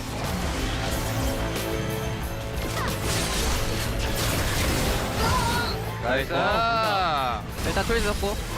나를 높을. 나를 스턴. 아이고. 여기 키아나. 키아 높을. 잡았어. 나왔다. 나이스. 펜타. 봐줄게. 펜타 먹어라. 펜타. 야, 펜타. 제발. 됐다 이거. 잡았다고 해. 여기까지. 경우에 왜 안 넘어가? 아 미안. 나 궁대거든? 죽어라? 내가 한번 봐줄게. 누가 때려. 죽어. W. 나이스. 누가라 고맙다. 아 경호 형은 진짜 나쁜 사람이네. 야 거리가 안 됐어 아람아. 아 플래시로 가서 시야 밝혀가지고 딱 잡았는데. 나 20킬 찍고 싶은데? 1킬만 더 하게 해줘. 1킬 더하게 해주던지. 1킬 더 하게 해줘. 애쉬 4초 타워 때려 제발. 타워 때려 지금 타워맨 있어요. 난 타워만 깨. 나이스!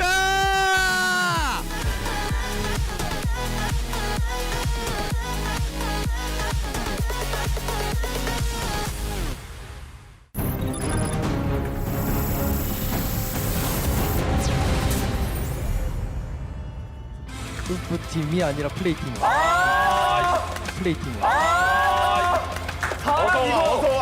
자, 이렇게 해서 탑 정글 미드 원딜 서포터 모든 포지션의 영입이 끝이 났습니다. 새로운 미션을 여러분들에게 전달해 드리도록 하겠습니다. 나 힐 있어. 해볼래?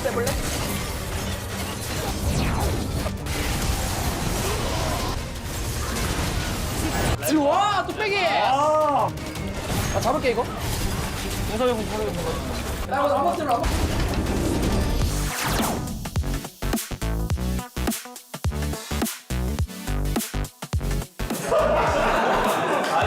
약간 유리하게 시작해야지. 컨디션 괜찮나 지금? 볼배 그냥 라인 밀어도 되는데 볼배 그냥 올라와가지고 원래 그냥 서로 집단 그거에서 텔 타고 이득 못 보니까 쓰레시한테 좀 농락을 당했어.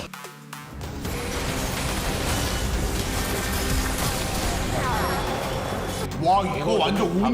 바텀 라인 이번에 들어가거든? 우리 이번에 바텀 이거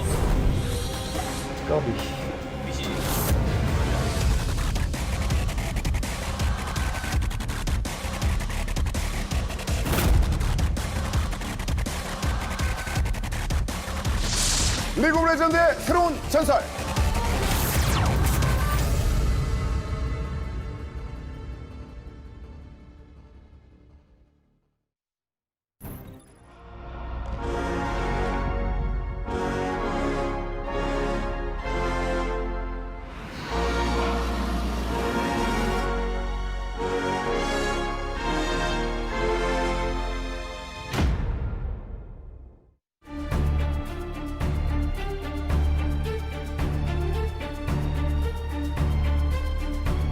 Welcome back, ladies and gentlemen, to LCK Summer 2020. I have a friend here, but I think he's wanting to leave at the moment.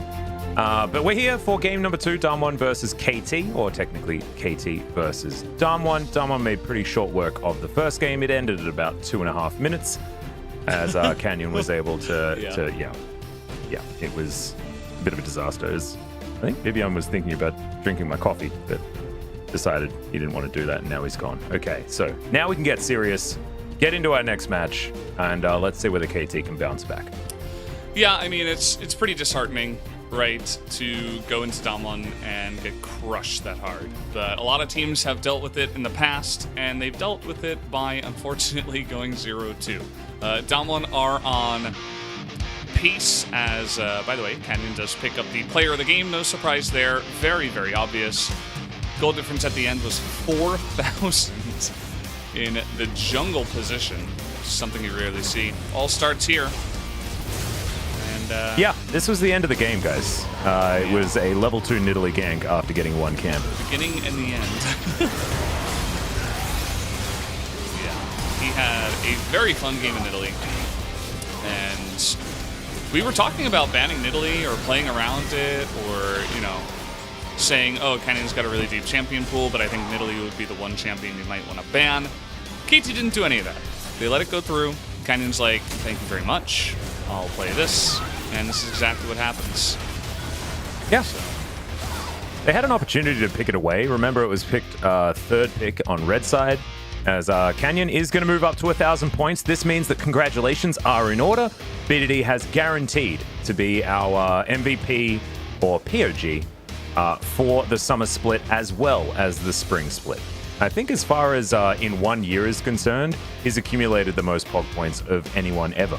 Yeah. So very impressive stuff. And he does there on this BDD's side. Many seasons in a row. This is a 9 out of 9, by the way, guys. No. Oh yeah. No surprise there. There wasn't going to be too much question on that one. I think when you're voting for it at about 10 minutes into the game, you know it's probably going to be the case. So impressive stuff there from Canyon, as we're going to see Kuro, Bono, and so on all join the roster. As Aiming and Tucson are like, nah, let's switch out all of our other friends. Yeah, I'm kind of surprised that Zoan comes in, honestly. I think that Smeb played pretty well, given the hand that he was given, right? I mean, it was not much that he could do, and I thought he was doing just fine. But I guess they just want to go for a full swap. Give the other guys a chance to play it out here up against Damwon. Obviously, is always amazing practice. As I just had the pick ban, and it's gone now. Okay, there we go. Yeah, I think the pick ban's happening. Not entirely sure. Here it is. Damwon on our blue side this time. Caitlyn already banned. Set going to be the follow-up. And here we go. Let's see whether Damwon are going to be able to get a first pick Renekton or something like that. First pick Nidalee. Yeah. Actually, look, I wouldn't mind a first pick Nidalee, as Damwon are going to ban the Renekton on blue side. Very interesting. Not wanting to ban something like a Lucian instead, and instead just want to take away the Renekton and possibly go for a Twisted Fate first pick and then go for a split pusher in something like a Camille or a Fiora, but that's not going to happen as TF is going to be banned second here by KT. Yeah, that it will. And I'm curious to see, because Damwon is on top of the league, there are times where teams will sometimes look to them for inspiration and trying to see, like, you know, what do they consider really strong, what do they consider first pickable, and stuff like that. So I am curious to see how Damwon do this draft here on the blue side and what they're going to go for a first pick. You see a lot of good stuff is so far banned away. A lot left up too. I mean, Volibear is still available. Senna going to be taken away as now Ashe stock rises by a lot. Aiming, Ruler, and Mystic are our Ashe players. And so Damwon might look to take it, but Ezreal is available as well, and so maybe they're just happy to take that lane, as Ghost has definitely gone on the Ezreal side of the coin more often than not. How about Zoe? They banned the Azir. I mean, they could just first pick it. No, looks like it'll be Ashe. And that does you make it a didn't little get bit the more. script today. Yeah, that looks a little bit more obvious. As we've had 71 picks of Ashe so far in summer. She has become a lot more popular in this split. Very even win rate. Close to 51% so far. But very hit or miss, I guess, in equaling levels, as now we do have that Volibear finally considered, as KT looking to take that one away. You just know what's coming here for Damwon for Canyon. Nidalee was not banned. It is still available. All right. It's great into Volibear, by the way. They don't have Renekton, so they don't have like that 1-2 punch, and maybe they'll try like a different style, but with how good Canyon is on the pick, I wouldn't be surprised to have him pick it anyway. As we're thinking about needy carry here for KT. Ezreal, obviously aiming is a very good Ezreal player, and he will pick that up. Yep, of course, in our opening video, he is Ezreal. As Damwon, I mean, Camille Nidalee seems fine. Don't know why he wouldn't do it. They may as well. It will be a blind Camille pick, but not sure what someone is necessarily going to do. Oh, Lilia going to come out instead, as there's the Lucian for either Showmaker or Nogari. And if you can't pick Renekton, why not pick Lucian? I'm not convinced. Well, I'm kind of unconvinced that Damwon can just basically choose whatever they want and probably have a fun time of it. The Lucian is interesting because there's not much gank assist for Lilia, right? There's no CC in Lucian's kit. He is extremely strong right now, though, in solo lanes, so there is that. I just thought maybe they would go with a different jungler if that were the case, but they still have one solo lane to pick for. We'll see if KT try to target away some of those good gank assisters, as Pantheon is going to be denied here for Beryl. Yep, Beryl, of course, debuted the support Pantheon, I think almost worldwide, as he very much liked it. It has since been very popular alongside Ashe, and is now going to be banned away by KT. Damwon, where they're going to look is going to be interesting, as there's support in mid lane, which could be some ban targets. And Bard is going to start by being banned. Bard Ezreal, still strong despite the Bard nerfs. And KT, look, Kuro could just pick the Zoe, Showmaker has a lot of different things that he can take into it, however. And so we'll see exactly how this one is going to play out. Jace, taken off the board. Interesting to show that they are respecting a lot of flexibility out of Showmaker and Noguri. Yeah, it would have been interesting if Jace got picked. That would have been very nice for a Ninja Tabi game, as you'd have 3 auto attackers essentially. But still pretty strong in the lane, and Showmaker and Noguri can play it, as you were mentioning, so they do go for that. They're thinking about a support to go alongside of Ezreal. It will be Braum this time around. Obviously, he can throw up his shield and deny a lot of the damage from what Damwon already have. And we need some frontline on Damwon's side. They don't have very much of it. Could, of course, just go full damage and see whether they can finesse their way around it. But 6 seconds to go. Let's see what it is going to be. And that Camille that I was talking about is being looked at. Will mean a lot of physical damage, but Lilia does do lots of magic. So maybe she can just deal with all of that. And now Beryl, thinking about what he wants to take into that support position up against Ezreal. Braum can basically do what he wants. We'll see where he does decide to go. There's already, I mean, Damwon's lineup is just massive amounts of damage. That's it. Not even a lot of CC. They have an Ashe. Okay. Now I guess they have a CC bot in Leona. And she can frontline just a little bit. But, I mean, this composition doesn't scream teamfight in any way. As Damwon are going, we're going to win this game at 13 minutes at least. What? As Kuro goes back to an old favorite. I wouldn't be surprised if Victor was his most played of all time. Having his heyday when Victor was played by absolutely everyone. But it's been a long time since we've seen the Victor, and Kuro's going to bring it out here in the mid lane. Yeah, and there is a reason why we haven't seen Victor for quite a long time. Great at farming, at a distance, he clears waves very well, but he needs time to get online, and he's very squishy. And there's so much mobility and damage on the side of Damwon. This is going to be a very difficult Victor game. For Kuro, and he's getting subbed in. He hasn't played for a lot of the second half of the split. It's that one pick, I'm not convinced by it. And you're also going up against Showmaker's now buffed Lucian. I think that might be... He's also taken Ignite, by the way. That is going to be a crazy lane for Kuro. Certainly will. Let's see what Showmaker can make of it. Of course, the reason Kuro's picking it is his most played champion of all time. He's played 45 Victor games so far. Second most played is going to be Azir at 44. But he does have a 75.6 win rate on the Victor. Of course, a lot of the Rox Tigers games where, you know, Kuro was in his heyday was when Victor was very, very strong. But still, 75% win rate is not bad at all. So let's see whether going back to ultimate comfort is going to be the way that KT can bounce back in this series, because this is a lot of changes as they've changed the entire top side of the map and only left Aiming and Tucson to try and pick up the pieces here against Damwon, who have a very different composition. Last time it was a very standard early game domination comp, and now it's looking a bit weird. A lot of pick potential, a lot of CC, I guess, from the bottom side of the map. But otherwise, it's just damage, damage, damage, with a lot of split pushing opportunity. And it's not the easiest comp to play. I mean, this is something you kind of touched on, right? It's a little bit non-standard. It's something that DRX have shown us in the past. It requires really great mechanics. Like, you got to be on the ball. You have to be dodging. Wukong engages. Volibear engages.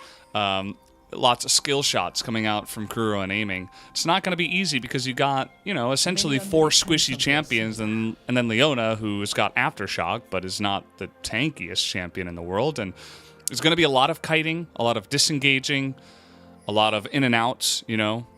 And it's definitely something that Damwon, I have confidence that Damwon can flex and can play pretty well.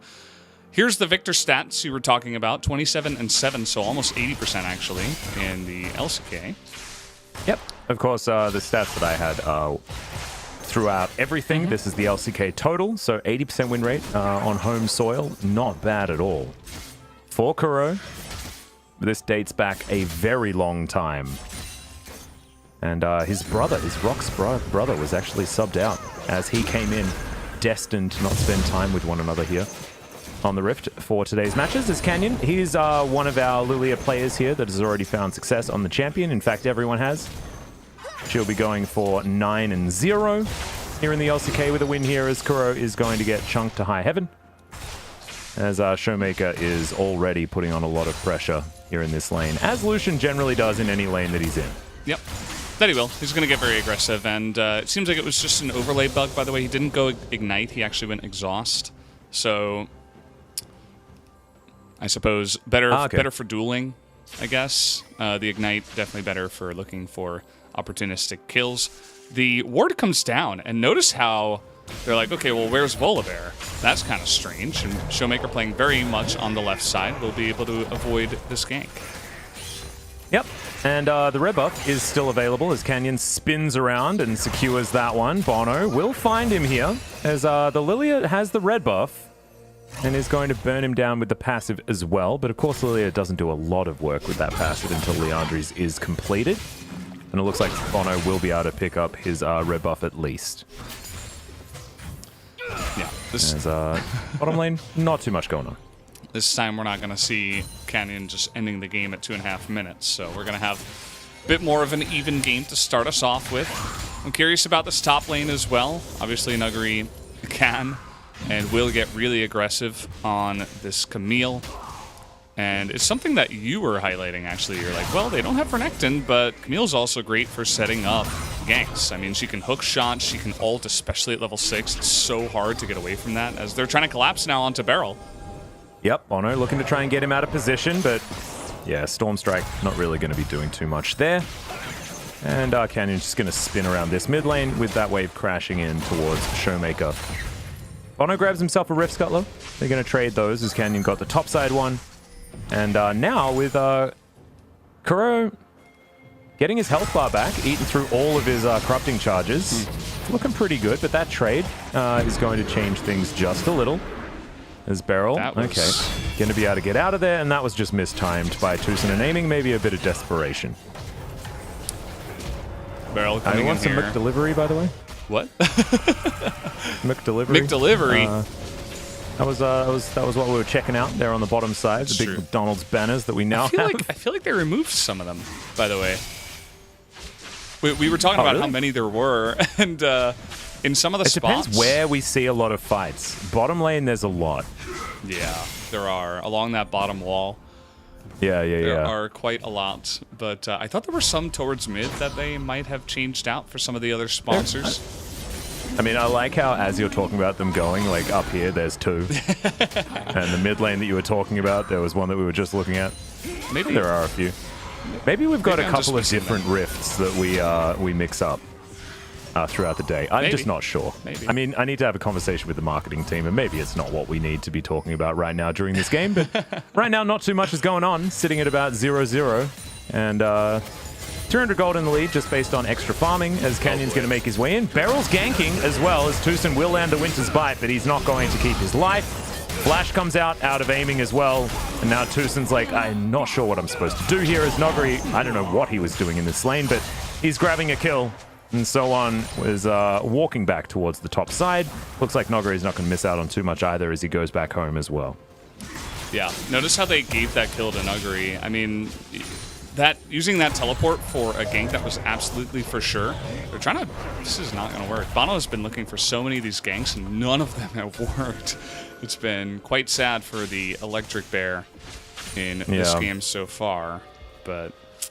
yeah, Nuguri teleporting, he absolutely did not have to. They were going to kill Tucson anyway, so I guess they were like, well, I guess you can have the kill then. Yeah, and that will help him in the matchup against the Wukong as well. Important to note is that So1 does have his teleport still available, so they will be able to potentially find an extra play with the Wukong and with lane control as well. Might be helping out. Still a minute and a half before Shelly does spawn. Beryl's going to find Tucson. But otherwise, it's just Damwon clearing vision here on the bottom side of the map. First dragon going to be the mountain. As Control Ward once again over the wall. Canyon in position. Bono's coming around as well. 3 versus 3 here as they're Looking like they're fighting over a Rift Scuttler that Canyon does not want to give away. Definitely more of a scaling jungler here for Damwon this time. 찍어볼까 먼저? 먼저 찍고 가볼까? 먼저 찍을게 이거 그냥. 이제 서로 없어. 이제까지. 이거 킬 못. 이제 안 돼. 킬 주라 카멜. 카멜 먹어. 왜 집 갔나? 왜 집 갔나 보네요. He wanted to kill Ezreal too, but they were just like, nah. Yeah, well, he flashed. He was fine. Yeah, and he was saying something there in the beginning where he was like, should I go? You know, should I look for this? Or maybe, you know, should I pick up the kill? Don't know 100%, but either way, after asking that question a couple of times, he teleported in, so probably asking whether it was worth it for him to go. And I'd say it was. He now has a 20 CS advantage and a 750 gold lead against the Wukong, and the sooner a Camille gets ahead, the better it is, right? She's going to scale so effectively with every single item purchase and just become a split push menace that KT won't be able to deal with. I mean, who's going to answer her? Like, actually no one. No one can stand in a lane against the Camille in this game. Yeah, it's not looking likely. I mean, maybe if someone was able to get fed or something like that. Kuro's farming pretty well, as you can see here in the mid lane, but Cull was picked up by Showmaker to try to get some of that back, and Kuro's not actually going to push just yet. Although, well, here we go. I thought maybe he'd go for a freeze, but no teleport available for him, as he also got exhaust. So maybe he wants to push and then get an item. Yep. A bit of damage there coming out onto Soan topside, but he mitigates a lot of it with the decoy. And it looks like this shove not going to quite be fast enough. Cannon wave, of course. And so Showmaker probably just going to miss a couple of these minions. And that was Kuro missing the cannon as well. So just bad news bears, but he still has a 20 CS advantage. That just, like, that kills me. Yeah, no, the soul takes a few shots for that one. Just because it, especially the ones that are, like, so lined up. And you know Jonah Strong or Observer's just, like, zooming into it as well. Look at this. Nuggery's trying to bait a play here onto Soan, but he does not bite the bait. Nope. Beryl going to go back home, as, of course, just doesn't like spending time with Ghost, as we know. Tucson making his way back down towards this bottom side, but it looks like Ghost is going to be able to get to the safety of his turret. And no issues there at all. A slower game here for Damwon, but that's what the composition sort of asks for with the Lilia instead of something like the Nidalee. This Ghost is looking to go back home, perfectly even on farm with aiming. As all things should be. And he had some really nice CSing as well, just really clean. Able to get all of those, no problem, very fast as well. Sometimes, you know, players will just let the turret, you know, hit the minions a couple times, right? This is something that you see from pro players, though, is where they'll be hitting the minions because they're trying to kill them faster so that they can get a better back and get back to the lane faster and on time so they don't miss anything. And that's exactly what Ghost was doing, so shout out to him. Beryl has been all over the map, by the way, just leaving Ghost alone. He's like, this is my job, I'm going to roam now, even though he's not level 6. Just doesn't really like hanging out with Ghost, apparently. Like we were talking about before, build Order Cutlass, speaking of Ghost, is going to be completed, so not going to go for the Essence Reaver build or anything like that. Still Blade of the Ruin King going to be picked up, and possibly Essence Reaver coming in second, if unless he wants to go for the Renounce Hurricane, which I guess is more common for the Ashe. And topside, you've got Nuggery just waiting for a bit of extra gold in order to pick up his Trinity Force, and then he's going to be extraordinarily dangerous. And so on, you can see very far behind as far as that build. And when you're talking about, like, stats in order to, like, go to battle against one another, having a Sapphire Crystal in comparison to a Sheen is way more than the 800 gold, actually, because Sapphire Crystal does actually nothing in a battle. That's true. And here's Canyon. He's looking for a play. Nuggery trying to set up the game like we were talking about. Yep, they get the ult out pretty comfortably there as the passive will come down, but not going to put the bear to sleep just yet. Wukong's still now, up here. So on. Yeah. Danger. Swell Seed will connect with the decoy. They got the decoy out of done him. from so on. But they're not looking to gank because Bono is here and it's very obvious. So Tucson is also roaming up towards the top side, trying to not be outdone by Beryl. and get around the map. Yep. Runic Echo is now completed as the Watch Out Eep does come through for the E-Bang. And Canyon's going to steal. Oh no. Caught shopping here is Canyon. And that is going to be KT's first kill. Pretty comfy one there as well as, yeah, bit of an oopsie for Canyon. Yeah. Goes from the most obvious player of the game into, well, not able to do too much in this one. And we talked about how that jungle matchup can affect certain lanes. Now Nuguri is going to have to play a little bit more safe. Although it is Nuguri, so I don't know how safe he will actually play as he's here down the lane. You know, he could have set up a freeze there, but decides against it. Wants to just push. Maybe he can bait a teleport out of Soan or something. But not going to be the case. Could possibly get himself some plates as well up there towards the top side. Someone's been holding onto that teleport for a really long time. So long that Noguri has his back available again. Beryl was looking for it.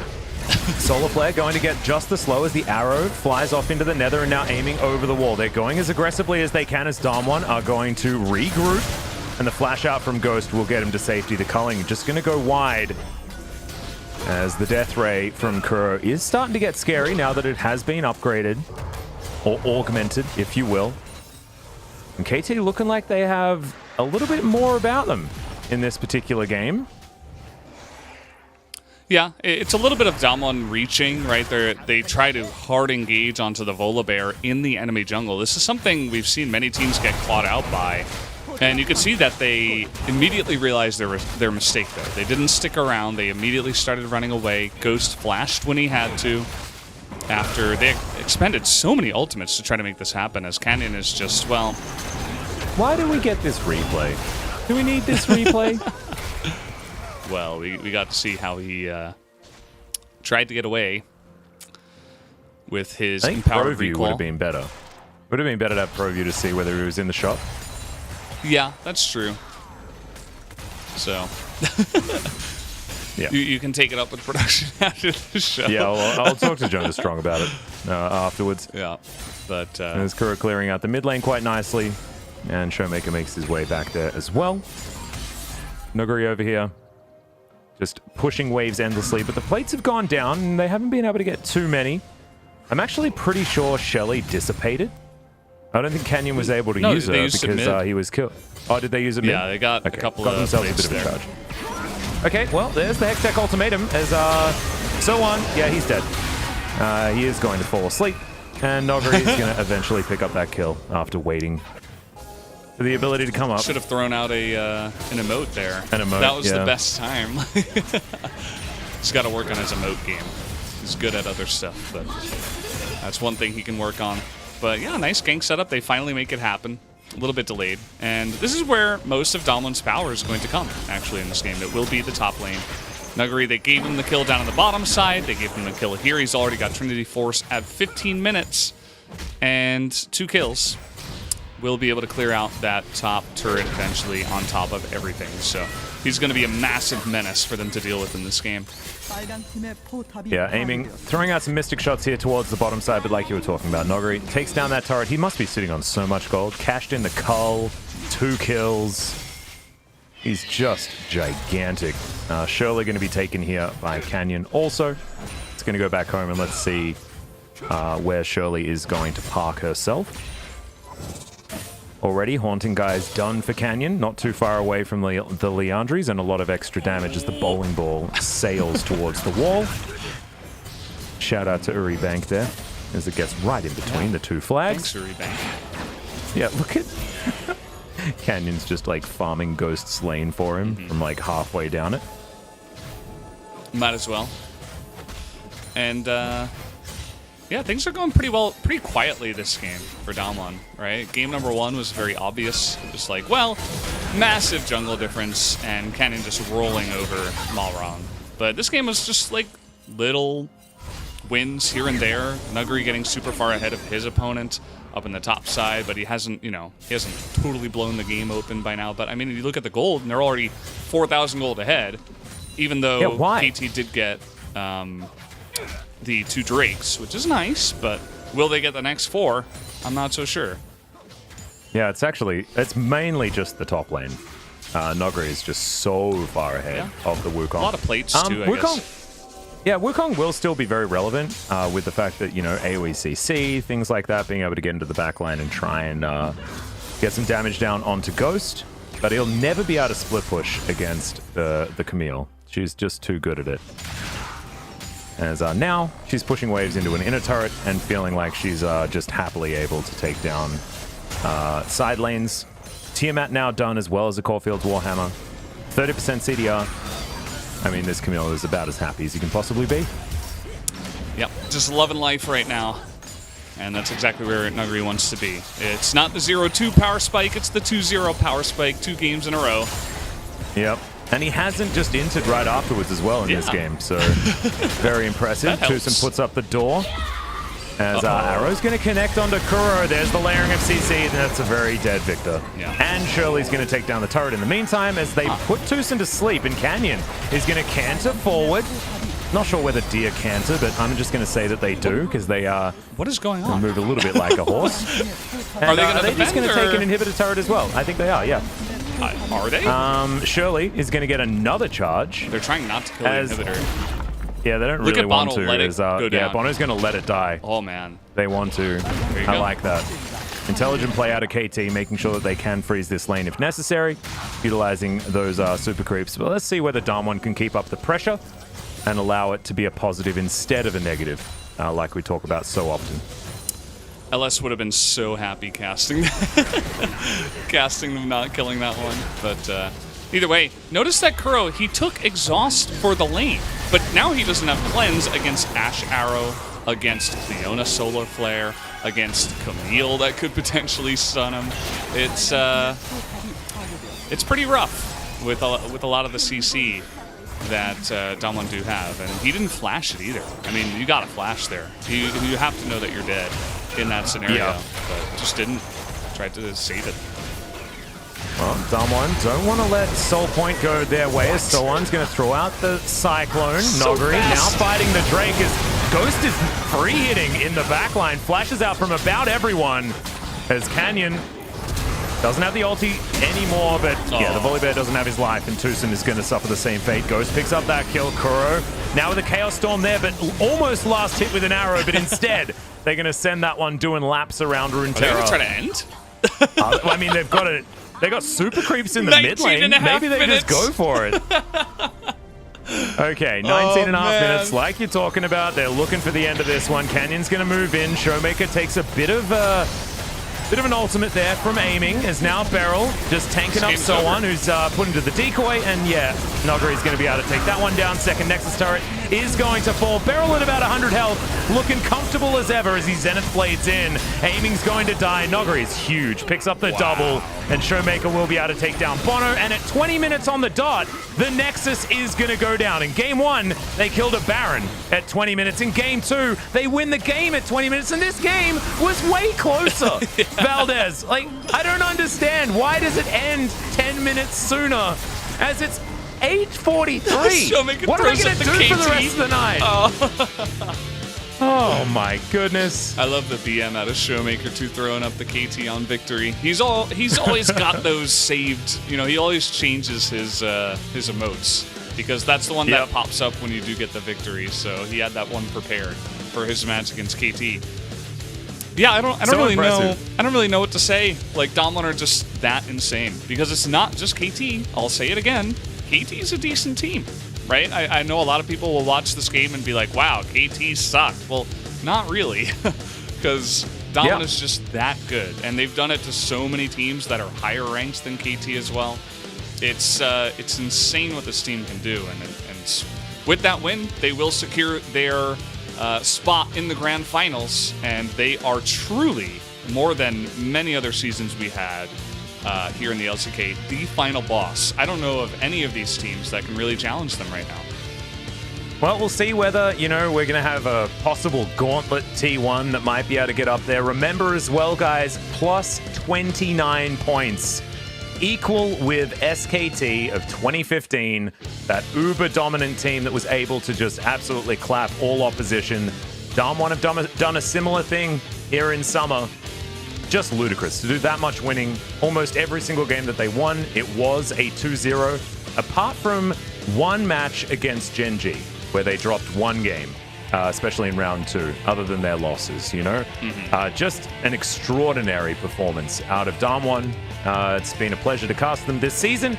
I'm looking forward to seeing what they can utilize in the grand final. They will be up against, you know, one of DRX and whoever makes it through the gauntlet, right? Like, that's going to be their possible opposition. And if it's DRX, I don't know whether they're going to be able to do anything about it, because, you know, Damwon already dispatched them so easily. T1 as well got dispatched pretty easily.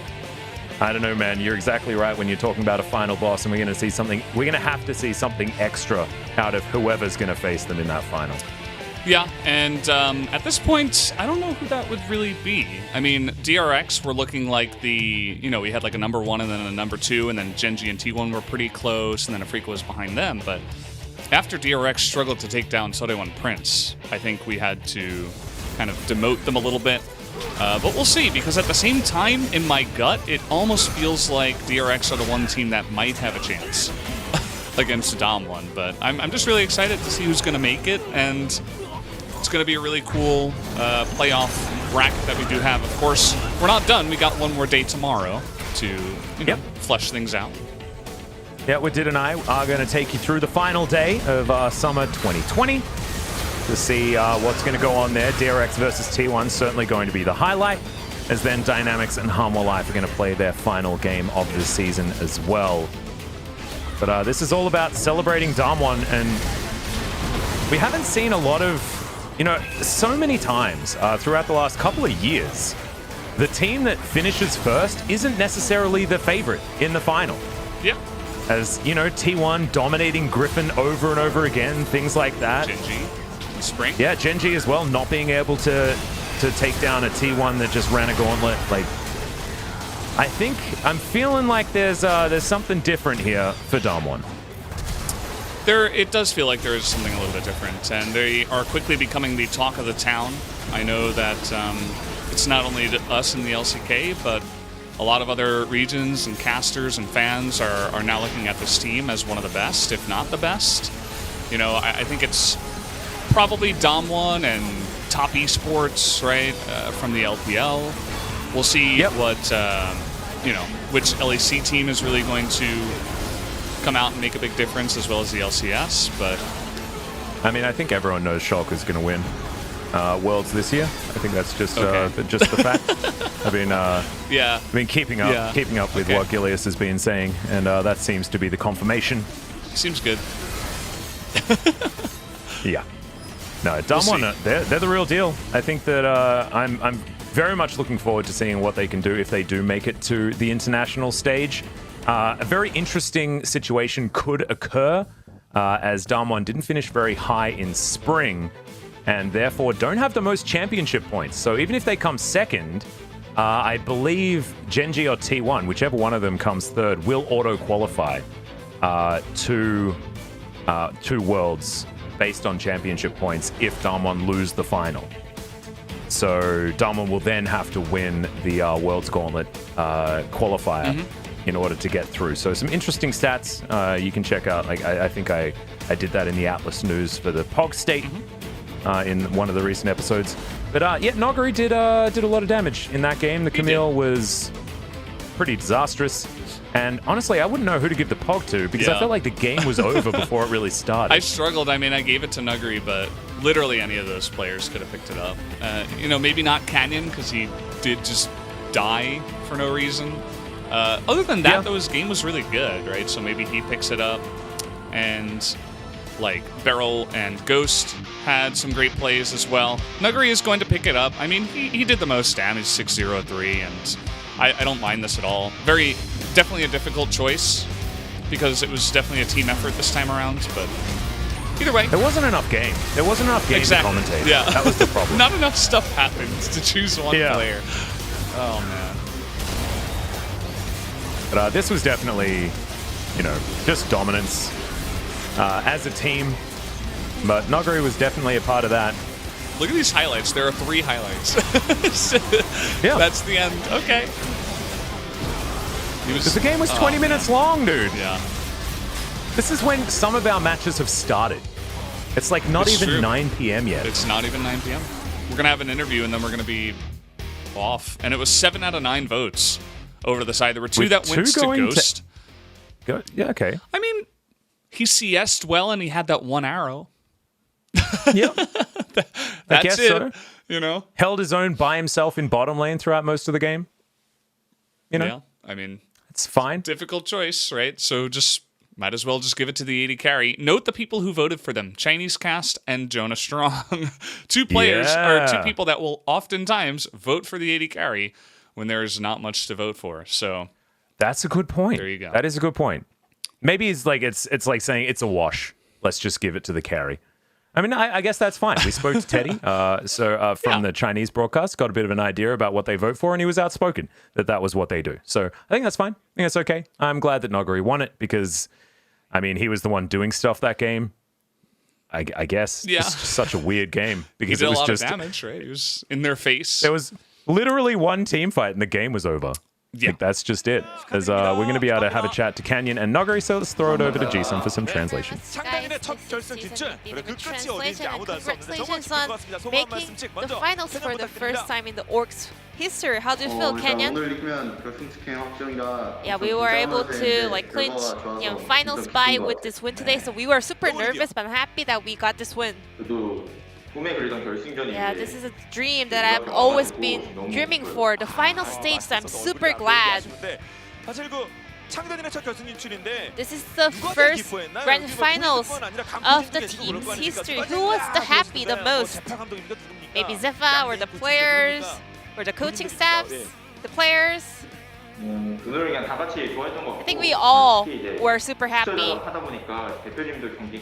And because we were playing at our facility, even the CEO came to us and we were trying to cheer up, so we were just all celebrating this victory. Before today's series, I mean, everyone was so amazed by this dominating stats of the Damwon Gaming players, and you guys were undefeated on the blue side, undefeated in the round 2, tied the highest game score record with 2015 SKT Summer. So you guys keep breaking the record, being on top of the board. What's your favorite one? I think everything is so unbelievably good. I just love everything. But about the game score, I think it reflects our performance level. So I'm happy that we were able to hit plus 29 game score in this split. What about you, Canyon? What's your favorite stats or data of this split? Including the getting the finals bye. Me too, the game score. The fact that we tied with 2015 SK Telecom, I mean, I cannot really believe it. In game number 1, KT Roaster tried Ignite Hecarim, which we also saw earlier today. So what's your thought on Hecarim right now? Hecarim. I watched LCK last night, and I saw some teams blind picking it. But I'm not really sure whether it's really worth it. I'm not really sure whether it's that good. And as you got the red buff, you instantly invaded the enemy blue buff. And we said the game was pretty much over there. So did you predict the opponent's jungle path perfectly? How was that play? Well, Hecarim versus Nidalee matchup, I believe Nidalee is in a favoring spot, so with that point, we were able to outscale the opponent in the jungle, so the game was pretty much one-sided. Damwon Gaming seemed like you guys were reading the opponents like a book.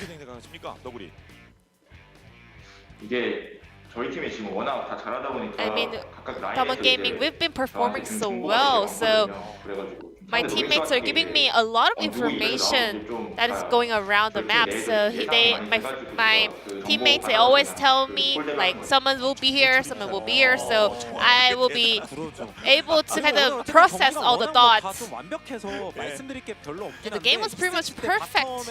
But in game number 2, you took a very early TP down to the bottom lane, and in the voice comm, you could hear that players were trying to give you the kill. I was a little bit caught up with the laning phase, so I missed some of the calls from my players. So I didn't know that Volibear was in the brush.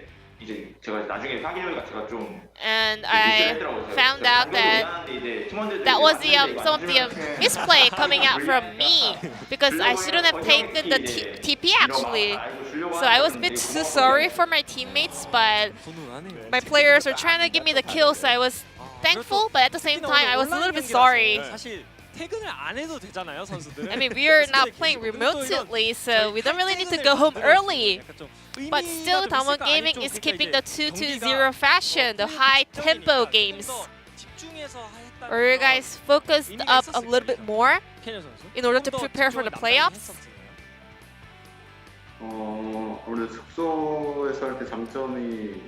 The strengths about playing at our facility is that we can play in an environment where we always kind of live. And sometimes you get to underperform because you are not nervous at all, but at the same time, we were able to kind of remain the good amount of nervousness and perform a good play today. What about you,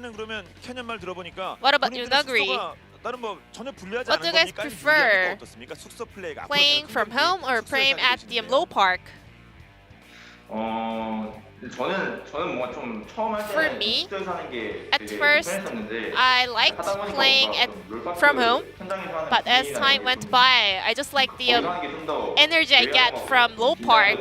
It helps me keep staying alert, stuff like that. So I think I've changed a little bit, so I prefer low park.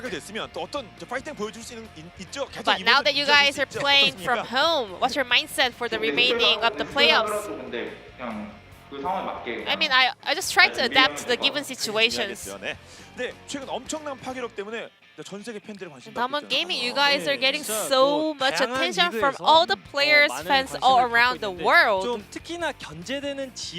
Is there any region or a team that kind of that you guys kind of worry the most outside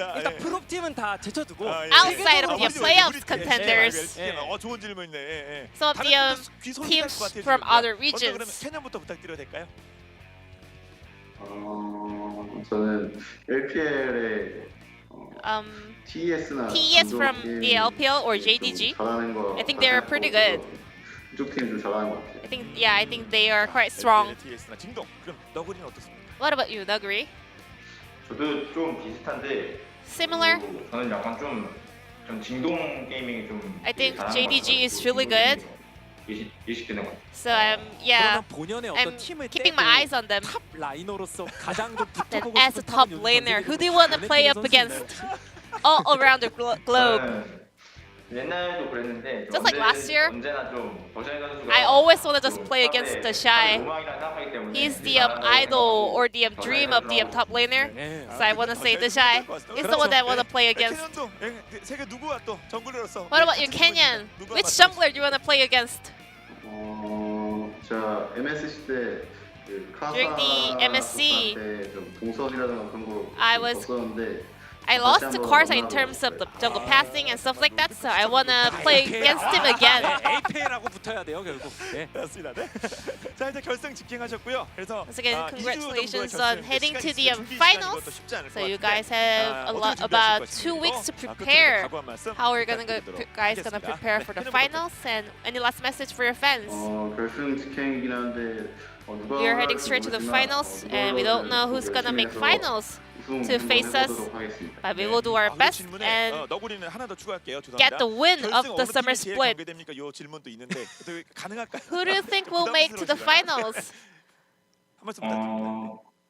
지금 생각했을 때 As it for now, 젠지가 지금 좀 제일 I think Gen.G 담원이랑 is 또 the most scary 가장 team. 그렇죠. 데이터상. 네. 자 그러면 뭐 젠지까지 포함해서 앞으로 어떤 경기 결승전에 보여줄지. And what's your mindset or resolution for the finals? 일단 좀 꿈에 그리던 기회가 이제 와가지고. Well, this is the chance I've always dreamed of.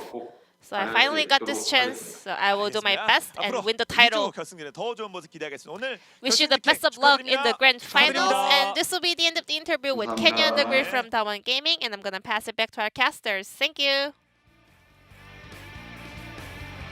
Thank you so much, Ji-sun, for the interview translation. As per usual, interesting to hear that Nogari fears Gen.G over any other team, although it does make sense. I guess they took the most games off them in the second round robin of Summer. Not very many people managed to take games off them in the second round robin, so very impressive stuff. Of course, one of the most dominant performances that we have ever seen from an LCK team in a single split. Plus 29 points is absolutely amazing. So it's crazy. Yeah, big shout out. Haven't seen it since 2015 SKT, and going to be tying with the record here in the LCK. And let's see whether Damwon can take it forward to the finals and theoretically further to Worlds, which is going to be very, very exciting to see. As we are going to have our teams locked for playoffs. T1 versus Afrika, with T1 having side selection, will be our first match in the wild card. And of course, Damwon will be waiting for one of the teams in playoffs in the final. DRX in second place, of course, after having a pretty good season, but otherwise being a bit shaky. And let's see how they're going to perform up against T1. Definitely could be a preview to something that we could see in the playoffs if Gen.G aren't going to be able to take down either T1 or Afrika, depending on who is going to be facing them in playoffs round 1.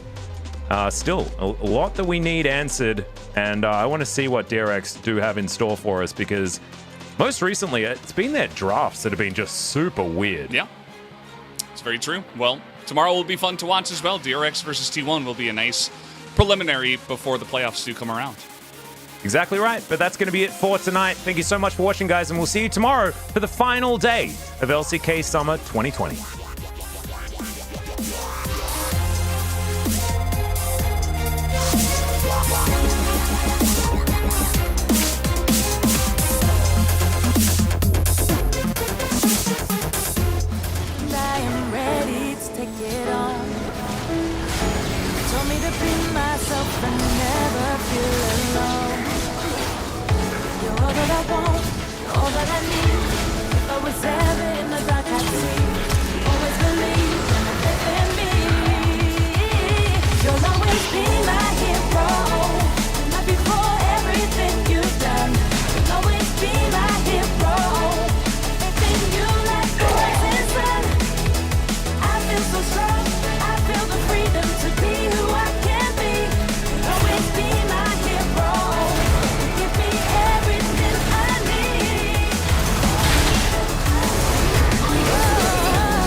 You never know what will happen at Worlds.